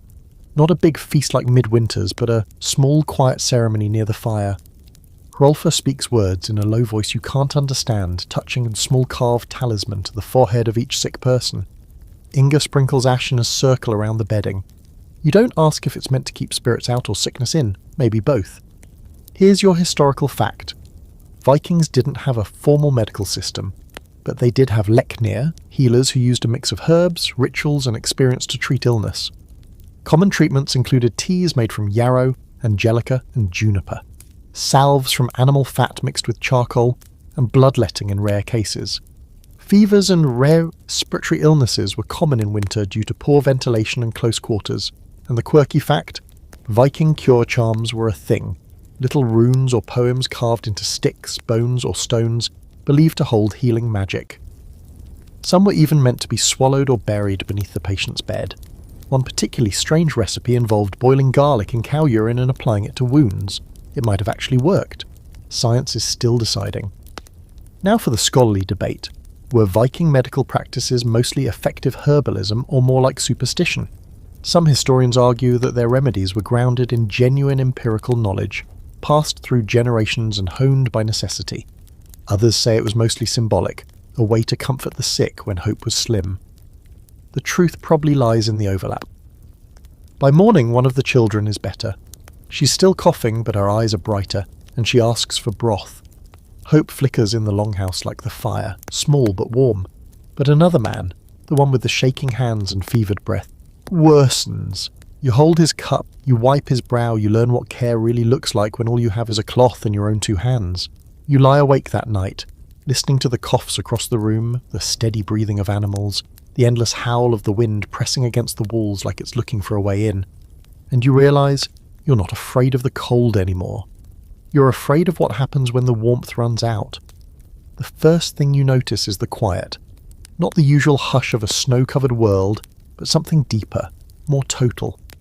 You step outside the longhouse early, so early in fact that time seems to fold in on itself. The cold is sharp enough to bite the inside of your nose, but your ears are what really catch your attention. They're straining, trying to find something, anything beyond your own heartbeat, and the faint crunch of snow beneath your boots. There's nothing. No wind, no birds, no distant rustle of trees. The world has gone mute, and in that silence you hear it. The hum. It's not loud, it doesn't announce itself. It's the kind of sound that makes you question whether you're actually hearing it or just imagining something to fill the void. But it's there, low, distant, almost like a throat singing in reverse, a deep vibration that seems to come from the ground itself. You pause, hold your breath, it's still there. Catil appears beside you, stomping the snow from his boots, and you ask him, half joking, if the earth is singing. He doesn't laugh. That's the ice, he says, serious. Talking to itself. You've heard about this. Ice can moan, creak, even roar as it shifts. Snow can settle with a sound like breath. Frozen rivers groan under their own weight. But this is something stranger, like the land is whispering in its sleep. As you listen, you realise that Arctic silence isn't truly silent. It just operates on a different frequency.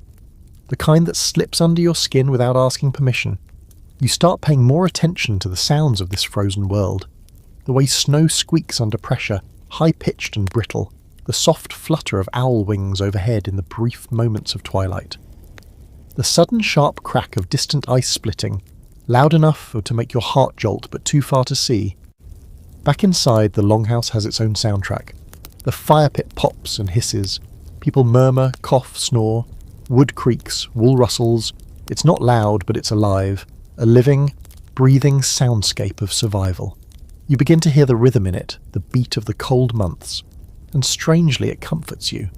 Later in the day, you walk with Hrolfr to a frozen stream to collect ice blocks for melting.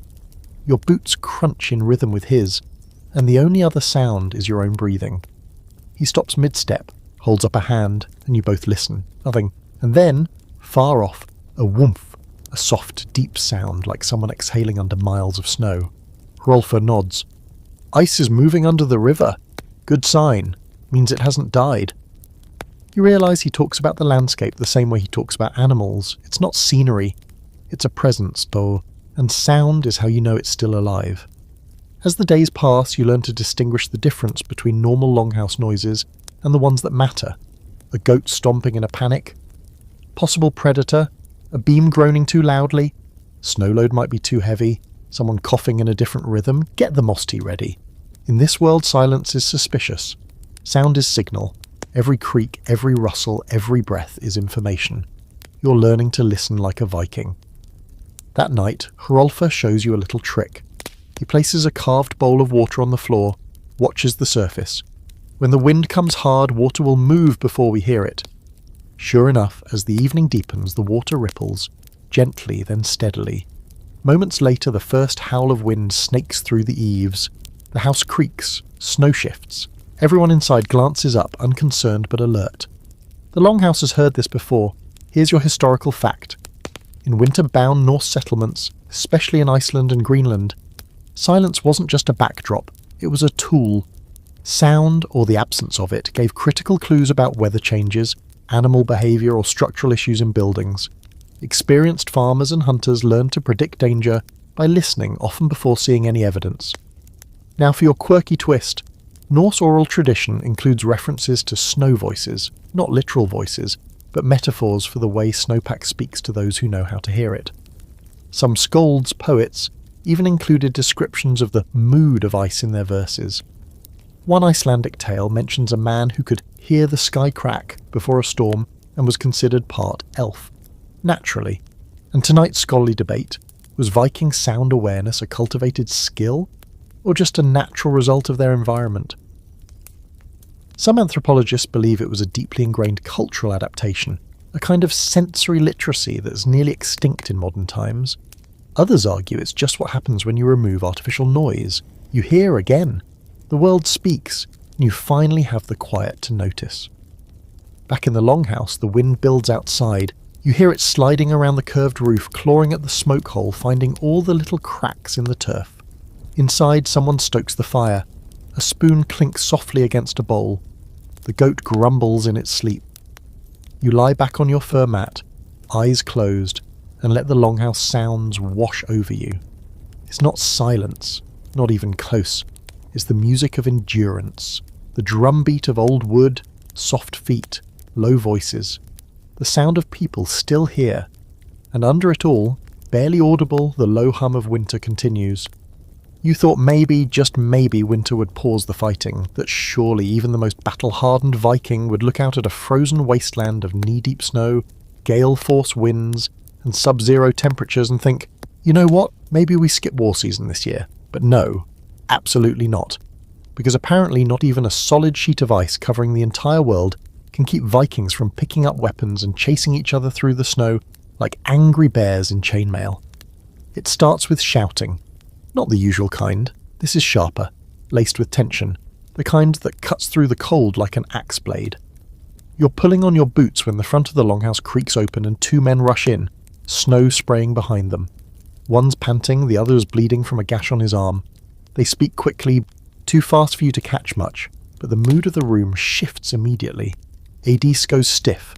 Hrolfr stands up like someone hit a war drum. You ask what's going on. The answer is direct. Raiders. It doesn't make sense. Raiders? Now? In this weather? But then again, you've seen these people ice bathe and eat shark jerky. Logic froze to death months ago. They say the nearby settlement just a day's travel over the ridge has been hit. Livestock taken. A storage hut burned. No one dead, but that's mostly luck. The attackers, probably a rival clan. Maybe old enemies. Maybe desperate. Winter makes people strange. Hunger makes them strangers. By nightfall, preparations are already underway. Weapons pulled from their spots on the walls, sleds checked and lashed together, skis, yes skis, dragged from the barn and inspected for cracks. You're half convinced this is still a joke, until you watch Hrolfr tighten the straps on a pair of narrow wooden skis with terrifying calm. You ask, with increasing alarm, "You're going to fight? On skis?" "Yes," he says, as if this is the most natural thing in the world. How else would we catch them? The war party leaves at dawn, which in Viking winter means something between early twilight and still night. They travel light, fur cloaks, shields, spears and bows. No horses, too loud, too slow. Just men gliding over the snow like ghosts, their breath steaming in the dark. You stay behind, but the tension travels with them. What surprises you is how routine it all feels. No speeches, no dramatic goodbyes, just a nod from Hrolfr, a muttered blessing from Adis, and they're gone.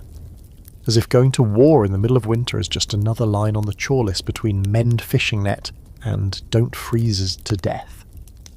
In their absence, the longhouse feels hollow. Everyone moves quieter. Conversations stop and start like broken wheels. The fire seems smaller. Even the animals sense it. More pacing, more nervous bleating. You help stir a pot of gruel and glance at the door every few minutes, half expecting it to burst open with news. It never does. Then on the third day they return. No trumpets, no celebration. Just the scrape of sled runners on ice and the thump of boots against packed snow. Hrolfr has a bandage over one eye and blood on his beard. Two others are limping. One man isn't with them. They say the raiders were caught, that some were known. That one was a cousin. It was messy, but necessary. Supplies were reclaimed and a warning delivered. In the cold, everything slows down except the consequences. You sit near the fire that night as Hrolfr removes his cloak, stiff with the frost and stained with blood. He doesn't look angry, he looks tired, like someone who's had to dig his own grave but didn't lie down in it just yet. You ask him, why risk it? Why not wait until spring? He looks at you, eyes bleary but steady. Because they won't. Hunger doesn't wait. Fear doesn't wait. And if we don't defend what's ours, they'll come again, cold or not. You think of all the effort this community has poured into surviving the winter. Every woven thread, every cured hide, every frozen root tucked away in a snowbank. It's not just comfort at stake, it's survival. And that means even the most brutal weather isn't enough to stop old grudges or fresh desperation. Here's your historical fact. Winter warfare was not uncommon among Norse peoples, especially in regions like Norway and Iceland, where snow and ice were a year-round reality. Skis were a legitimate form of transport and even battle tactic. Scandinavian warriors trained to fight while skiing using bows and spears. Military training in snow conditions was documented well into later centuries, with Viking roots in the techniques. Quirky detail, there are sagas that describe warriors so adept at winter battle that they could ski century across forests, shoot arrows mid-glide and vanish without a trace. One legendary Viking, Uller, was even worshipped as a god of skiing, archery and naturally duels. So yes, your worst nightmare on the slopes might have been a Viking with a spear, and the scholarly debate, were winter raids acts of strategic brilliance or sheer desperation? Some argue they were designed to catch enemies off guard. No one expects a war party when the rivers are frozen solid. Others believe most such raids were born from scarcity and starvation, not conquest. Either way, it proves something undeniable. The cold was no deterrent to conflict. If anything, it fueled it. That night, as the wounded rest and stories are told in low voices, you lie back and listen, not to the wind or the fire or even the breathing of the animals, but to the silence of survival, the cost of it, the way these people bear their burdens like weapons, always close, always ready. You drift off with the image of Hrolfr on skis, gliding across a frozen field, spear in hand, heart unyielding, and you understand finally that even in the deepest winter the fight never leaves. The snow is falling again, soft and thick this time, not like the dry, biting squalls you've gotten used to. This snow is different, slower, quieter, the kind that hushes the world and makes even the longhouse feel like it's breathing slower. You step outside for air and find the whole village blanketed in new white, roofs heavy with it, pathways gone, everything blurred into softness. And in the centre of this stillness, something is happening. A woman, Aslaug, the same one who gave you birch switches in the bathhouse, is standing just outside her doorway, drawing a strange symbol into the snow with the end of a stick. It's a spiral, or maybe a rune. She finishes, stands over it, then lightly blows across the surface like she's awakening something. When you ask what it is, she answers simply, protection, and then walks inside. You've noticed more of these little signs lately, scratched into beams, etched onto bones, stitched into clothing. Some are runes, sure, but others seem more symbolic, more personal. You ask Inga about them as she mends a sleeve with red thread. She gestures to the pattern she's sewing. This keeps away sickness. My grandmother taught me, her grandmother before her. Then after a pause, it works. That's when you realise what's really going on, winter magic. Not tricks or illusions or wizardry with staffs, but real bone-deep ritual. The kind that lives in repetition, in gestures passed through generations, in the stubborn hope that drawing the same symbol, wearing the same talisman, also saying the same words might just bend fate a little in your favour. You're told that during the deepest months, when the days are a blur and the sun forgets to show up, the veil between worlds thins. That's when the old spirits come closest. Not just the gods, though they're part of it, but older things, local spirits, house wights, ancestral echoes, forces that don't have names anymore, only gestures. Aslaug invites you to help with one of the rituals, and honestly you don't say no, not just because you're curious, but because everyone else is taking it so seriously.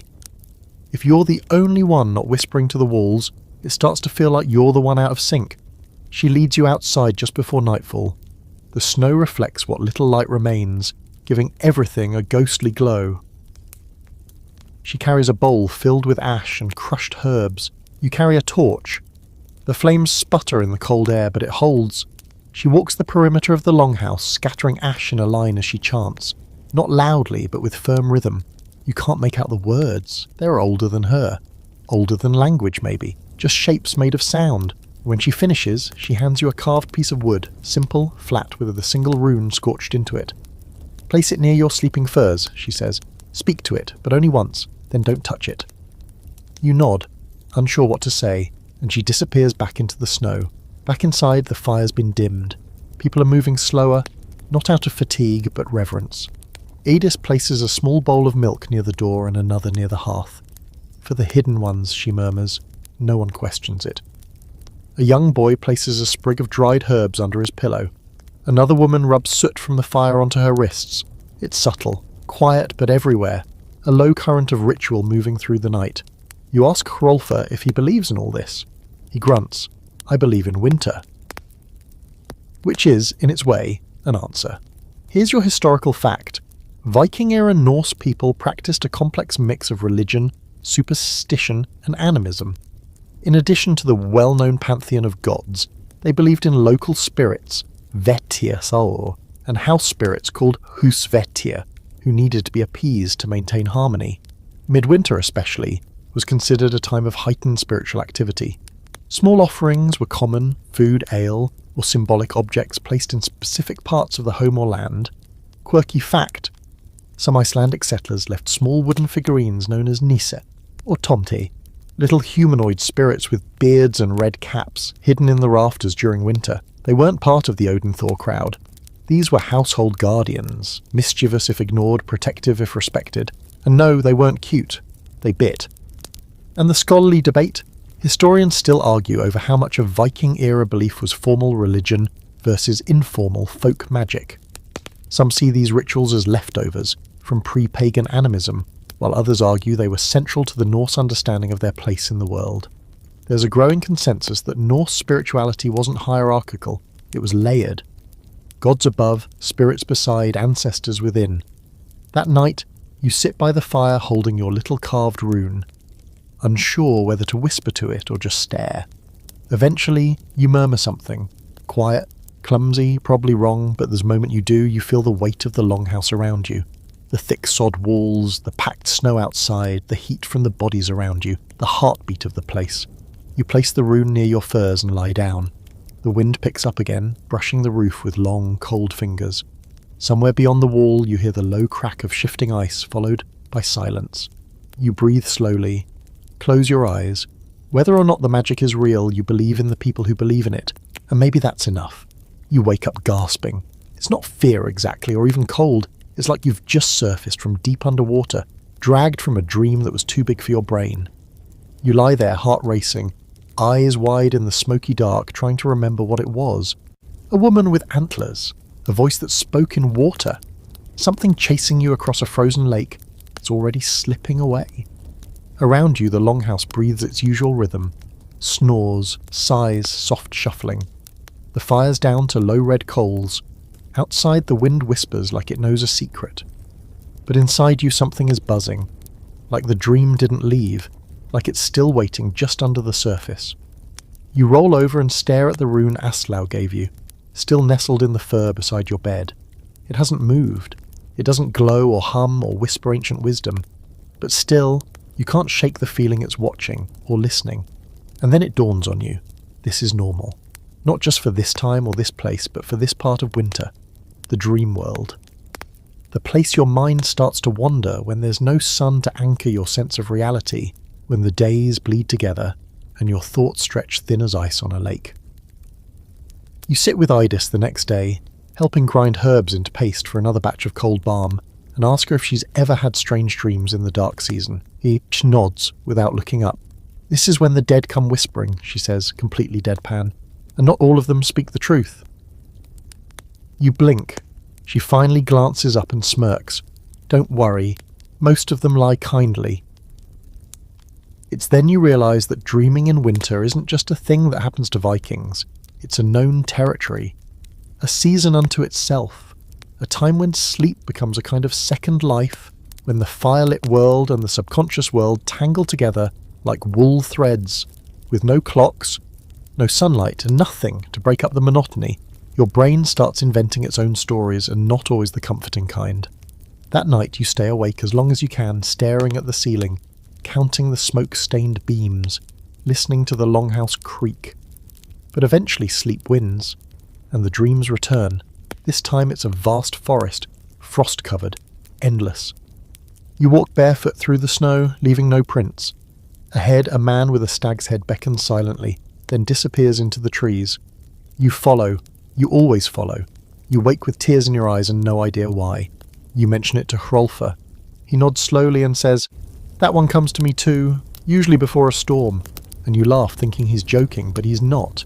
He just slaps your shoulder and walks off, leaving you wondering how many people in this longhouse have seen the same horned figure, the same endless woods, the same dreamscape snow. Later you hear whispers about a woman who dreamed of fire and lost her husband to it the next day. About a child who dreamed of wolves and found one pacing outside the wall. Dreams aren't treated like fantasies here. They're omens, messages, warnings, not always right, not always clear, but noticed. Taken seriously, some even try to shape their dreams. You watch Inga place a carved stone beneath her pillow, then sleep facing north, murmuring something under her breath. You ask why. To invite the ancestors, she says. Sometimes they remember things we forget. And then there are those who don't want to dream at all. One man ties a strip of rawhide around his wrist before bed and chews a bitter root. Keeps them out, he mutters. You don't ask what they are. Here's your historical fact. Norse culture placed significant weight on dreams and visions, especially during winter. Sagas often mention prophetic dreams, dream visits from gods or the dead, and the use of dreams as omens for the future. Some Sida practitioners, Norse magic workers, specialised in dream interpretation, often blending herbalism, ritual and trance-like states to walk between waking and sleeping worlds. Your quirky fact: there's evidence that some Viking sleepers used specific sleeping positions to induce certain kinds of dreams. One old Icelandic text claims that sleeping on the right side invited dreams of family, while the left summoned dreams of fate. Whether true or poetic, it's one more example of how carefully these people navigated even their unconscious hours. And the debate: did dreams function as genuine belief systems or as coping mechanisms? Some scholars argue that the long winters and sensory deprivation triggered natural hallucinations, sleep paralysis, and vivid dreaming, which were then interpreted through cultural lenses. Others believe dreams held sacred meaning regardless of their origin. Real or imagined, the dream world mattered. The next morning you wake with a start, your heart pounding. You remember your dream perfectly this time. It was just Hrolfr, standing in the snow, staring at you with empty eyes. He didn't say anything, but when you looked down, your hands were red and warm. You don't tell anyone. You walk outside needing air and stand in the snow barefoot for a moment. It hurts. It wakes you up. The wind brushes against your face, and for a moment you think you hear someone whisper your name. But it's just the wind, probably. You step back inside and pull your furs tighter. Not out of fear. Not even out of cold. Out of respect. For the dream. And the version of yourself that still lives in it. The night sky feels impossibly vast here. You step outside and freeze. Not from the cold this time, but from the sheer weight of it. Stars stretch across the Arctic dome like tiny pinpricks of ice, sharper than anything you've seen back home. The Milky Way arcs overhead like spilled salt on black velvet, and for a moment you forget the cold, the smoke, even the longhouse. You're just a speck staring into eternity. Hrolfr stands beside you, wrapped in layers of fur. He doesn't say anything. You don't expect him to. The silence is a language of its own. He points slowly, almost reverently, at clusters of stars. "These guide us," he murmurs. Not just for travel, he means, for survival. To orient yourself when the world is all white and the wind is a knife. To know direction when the sun sleeps for months. To read the sky like an open book. You've seen star charts before in books, but this is different. The constellations are not abstract patterns. They're landmarks, warnings, guides. Ursa Major, the Great Bear, points north. Cassiopeia forms a faint W above the horizon, a marker for the fjord route. Polaris, stubborn and bright, holds its place like a compass forged from ice.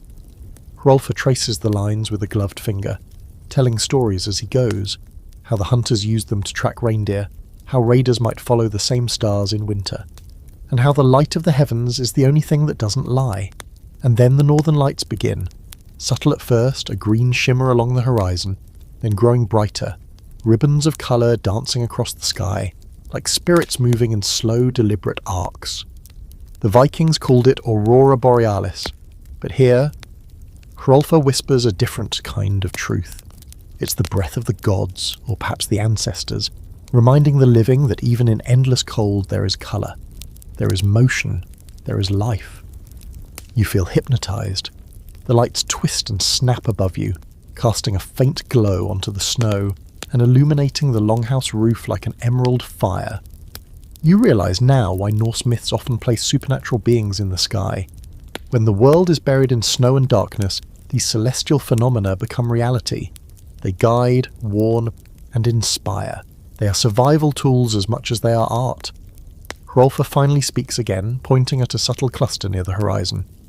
If you follow that star through winter, it leads to food stores, safe routes, sometimes even to help. Lost a man once, Sky guided him. He shrugs, as though this is the most mundane thing imaginable. You nod, trying to absorb the enormity of it. It's not just navigation, it's hope. Later you return to the longhouse, but the image of the lights stays with you. Even inside, when the fire flickers low and the walls groan under snow, you feel it. Tiny, stubborn, like a pulse behind your ribs. The sky itself, a living map, has taught you that survival isn't just about walls, warmth, or food. It's about reading the signs, understanding the rhythm, and trusting what you can't touch. Here's your historical fact. Norse seafarers and settlers in Greenland and Iceland relied heavily on celestial navigation.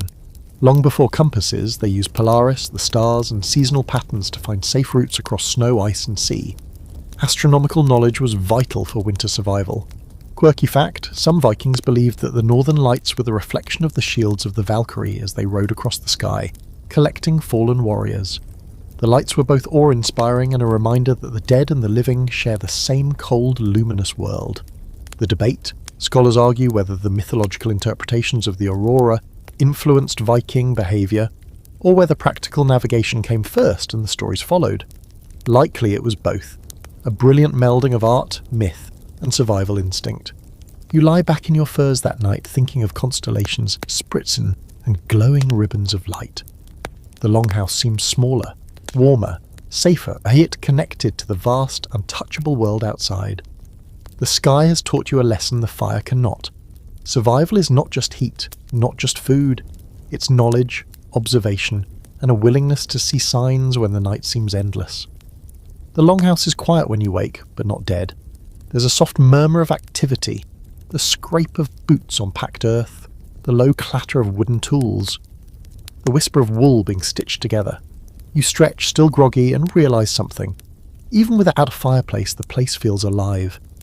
Not just warm in temperature, but warm in spirit. And it occurs to you that survival isn't just about physical comfort, it's mental too. And here, the Vikings have mastered that art.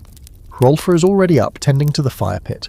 Not because it's necessary, there's enough body heat in the longhouse to keep the frost from creeping in, but because he likes the ritual. He tends the fire like it's a companion, poking embers, adjusting logs, listening to the faint hiss and crackle. You realise that fire isn't just about warmth here. It's focus, it's meditation. It's a rhythm that marks the day even when the sun doesn't cooperate. You help him stir a pot of porridge, thick and bland but sustaining. You wonder aloud how they manage to keep morale high when the food is repetitive, the days endless, and the cold relentless. Hrolfr shrugs. Stories, songs, work, repetition. The mind needs as much tending as the body. And suddenly the smoke in your lungs, the ache in your fingers, the frozen toes, it all starts to make sense. Every task, every chant, every story is a little ember in the mental hearth. By midday, the longhouse hums like a living organism. Inga braids rope near the wall, a child sharpens a knife beside her, and someone else repairs a sled with painstaking patience. Each person's labour overlaps the others rhythmically, quietly. There's no chaos, just flow. Even the animals contribute to the temperature and structure of life. Their breaths, movements, and small sounds are part of a symphony that keeps despair at bay. You notice something else. The Vikings' fire of the mind is contagious.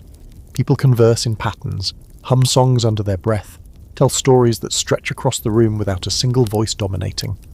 You try a small story yourself, something from your own world, and the room listens, not politely but attentively. They critique, embellish, laugh, and you feel it, the spark of connection, warmth that doesn't come from flame, but from shared attention, shared humanity. Adis approaches, a handful of small tools in her fur-covered hands. She begins a demonstration of knotwork, intricate patterns passed down through generations. Your fingers fumble as you try to follow. She laughs softly. Winter teaches patience, fire teaches skill. Together they teach survival. Her words lodge somewhere in your chest. You realize that everything in this place, every ritual, every chore, every story, every bead of sweat exists to train you not just to live, but to endure with grace. Later you step outside. The air is cold but still, and the sky has lightened slightly, silver instead of black. The northern lights are faint tonight, mere whispers along the horizon, but they're enough to remind you that the world continues beyond the longhouse walls, and that thought is surprisingly comforting. Even if your body freezes, your mind remains afire, flickering and alive. Here's your historical fact. Vikings placed extraordinary value on mental endurance in addition to physical survival. Oral tradition, storytelling and communal work helped maintain morale during long Arctic winters. The structure and rhythm of daily life combined with social rituals were crucial for keeping communities cohesive through months of darkness and isolation. Quirky fact. Some sagas describe Vikings using memory songs, simple melodies to memorize complex tasks such as weaving, tracking animals, or counting stored provisions. These tunes doubled as entertainment and mental exercise, essentially turning labour into music-based survival training. And the debate? Scholars argue whether these mental practices were consciously developed as psychological tools or arose naturally from social cohesion needs. Either way, it's clear. Surviving winter was as much about sharpening the mind as it was about stoking the fire pit. In the absence of conventional comforts, the Vikings relied on the strength of the intellect and the collective spirit, and it was just as vital as any heat source. You lie back that night, watching smoke curl lazily toward the ceiling. Your body is exhausted, but your mind hums with small victories, knots tied correctly, porridge stirred just right, a story remembered, a song hummed. The fire of the hearth is small, but the fire in your head is wide and roaring. You finally understand this is what keeps the longhouse alive when the Arctic seeks to claim it. It's the fire of thought, ritual and shared existence, and it burns hotter than any log. Spring doesn't announce itself politely. There's no calendar, no songbird suddenly appearing, no sunlight stretching over the horizon like a hand lifting the lid off the world. Instead, it creeps in quietly, reluctantly, almost apologetically. One morning you wake to find that the snow has softened in odd places, forming puddles beneath the longhouse eaves. The ice along the frozen river groans differently, a dull, shifting hum rather than its usual crack and moan. And the wind has changed. It carries hints of mud, of thawing grass, of water not yet sealed. You recognize it instantly. Change is here. Spring has arrived, slowly and with no fanfare. Inside the longhouse, people notice it too. Adie steps outside and lets her cloak fall from her shoulders, letting the first warmth brush her arms. Hrolfr adjusts the fire, knowing less warmth is needed, but keeping embers alive anyway, a safety precaution and a signal that winter has not surrendered fully. Children fling open doors, laughing as snow slush hits boots, and animals stir more eagerly, sensing more daylight, more freedom and more feed. Even the goats seem lighter, their breath no longer curling into icy clouds indoors. The whole place vibrates differently, like a heartbeat returning to normal after a long frozen pause. You wander through the thawed perimeter, noticing things you barely saw before. Mud beneath the snow is rich and fragrant. Sticks poke out at odd angles, remnants of last autumn's fallen branches. Frost has retreated from tree bark, leaving shiny veins of moisture that glint in the pale sunlight. Everything seems alive again, just waking, just beginning. You realize the Vikings knew this moment better than any calendar could tell them. The first thaw was a signal, a call to action, a warning and a promise at once. Spring is here, work begins anew, and survival enters its next phase. Food scarcity shifts too. Frozen caches thaw slowly, and the first vegetables of the season are carefully dug out of storage. People handle the provisions with the reverence of those who survived months of deprivation. Leftover preserved meat is re-examined, herbs are sorted, dried roots weighed, and water from newly flowing streams is collected, tested, and stored. The longhouse transforms again, from a chamber of survival to a hub of preparation for the new cycle. Winter is over, but the struggle for sustenance never truly ends. This change also brings social shifts. Children run more freely outside, playing games with sticks and snow rather than cooped in the longhouse. Work outside becomes possible, repairs to the fence, clearing pathways, mending roof thatch damaged by heavy winter snows. Adults collaborate differently, taking advantage of daylight and slightly warmer temperatures. Even storytelling adapts. Tales of frost and endurance give way to songs of hunting, planting, and preparation for fishing season. The community breathes collectively, rhythmically, as if the thaw itself has lifted a weight from their shoulders. Here's your historical fact. In Norse settlements, the transition from winter to spring marked a critical phase in survival. Communities shifted focus from indoor maintenance and preservation to outdoor work, including repairing homes, preparing fields for planting, and hunting migratory animals returning to the region. This seasonal adaptation was crucial to long-term survival in the Arctic. Quirky fact, some Icelandic farms still keep a tradition of spring cleansing, where the first meltwater is used to wash homes, clean utensils, and even bless livestock. It's both practical and ceremonial, carrying echoes of ancient Norse survival customs. Water that thawed the snow literally marked renewal. And the scholarly debate?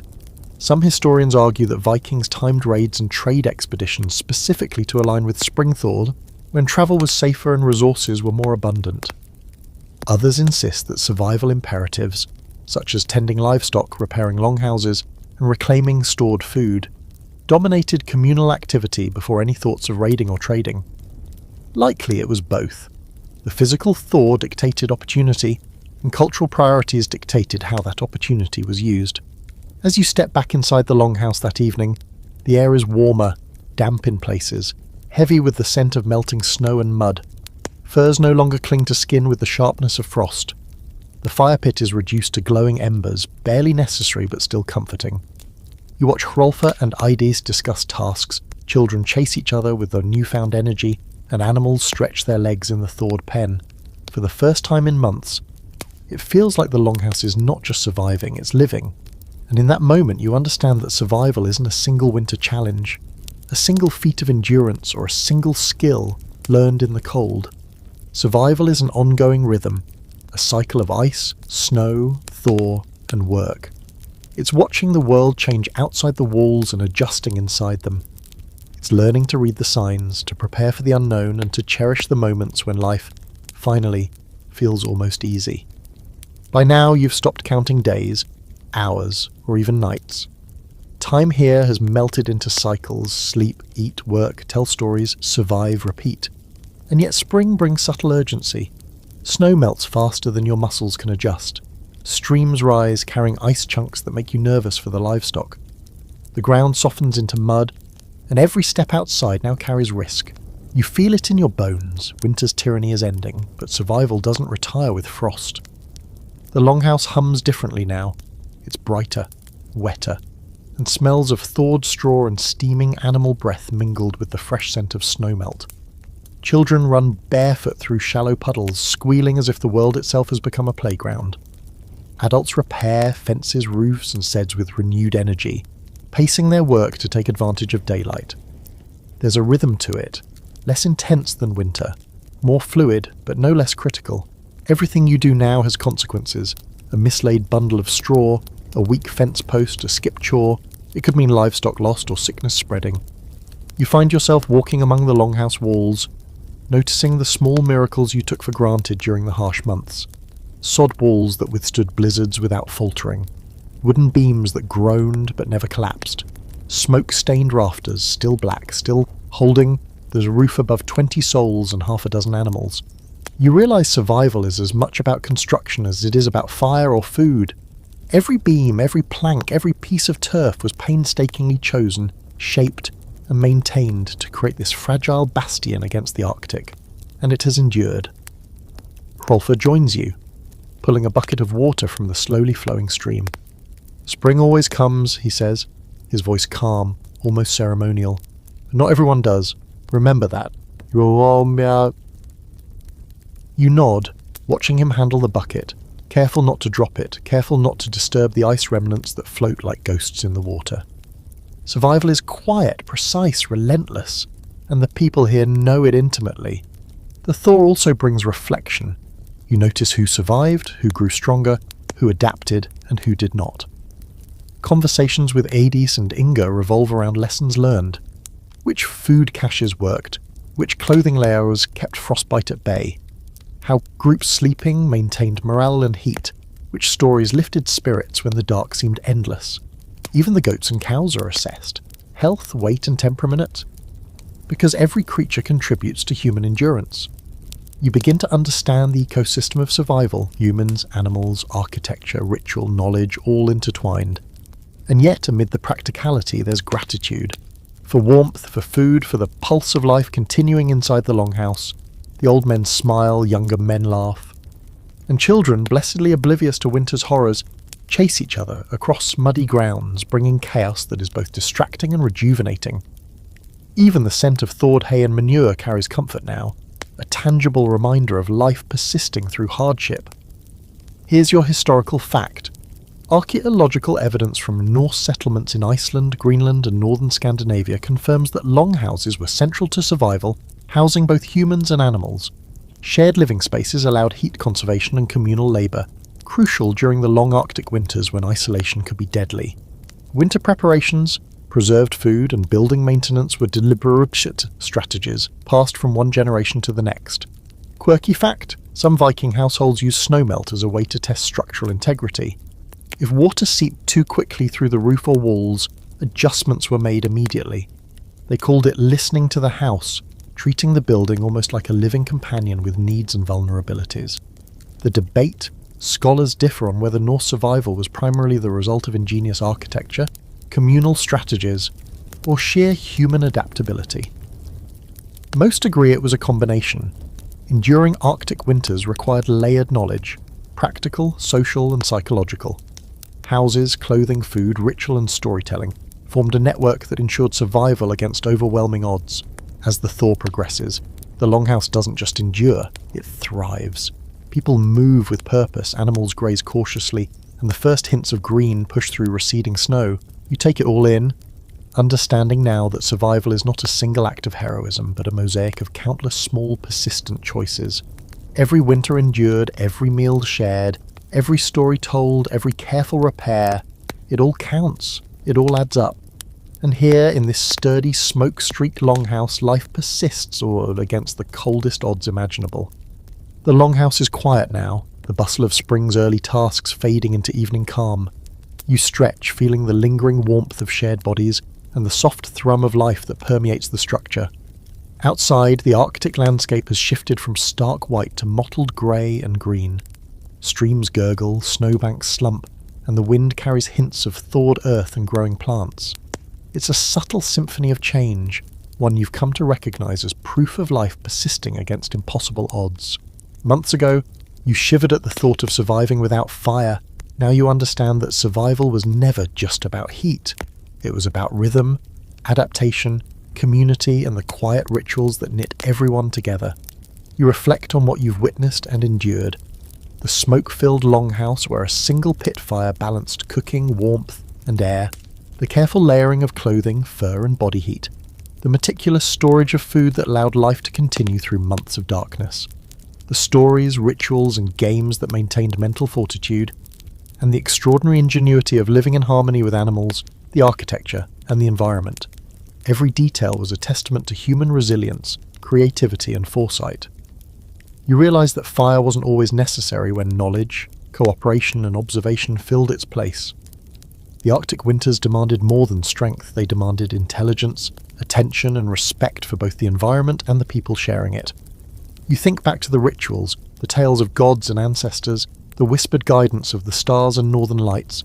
Every element, practical, symbolic, or both, was integrated into a survival system that prioritised both immediate life and long-term cultural continuity.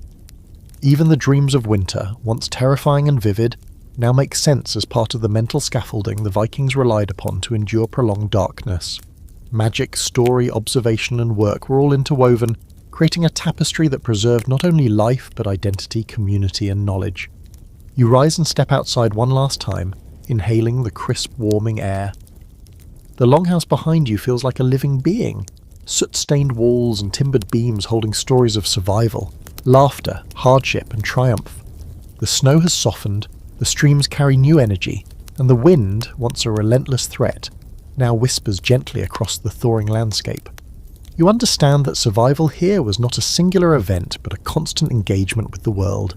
Careful observation, consistent labour, shared responsibility, and the quiet courage to face months of darkness and cold without complaint.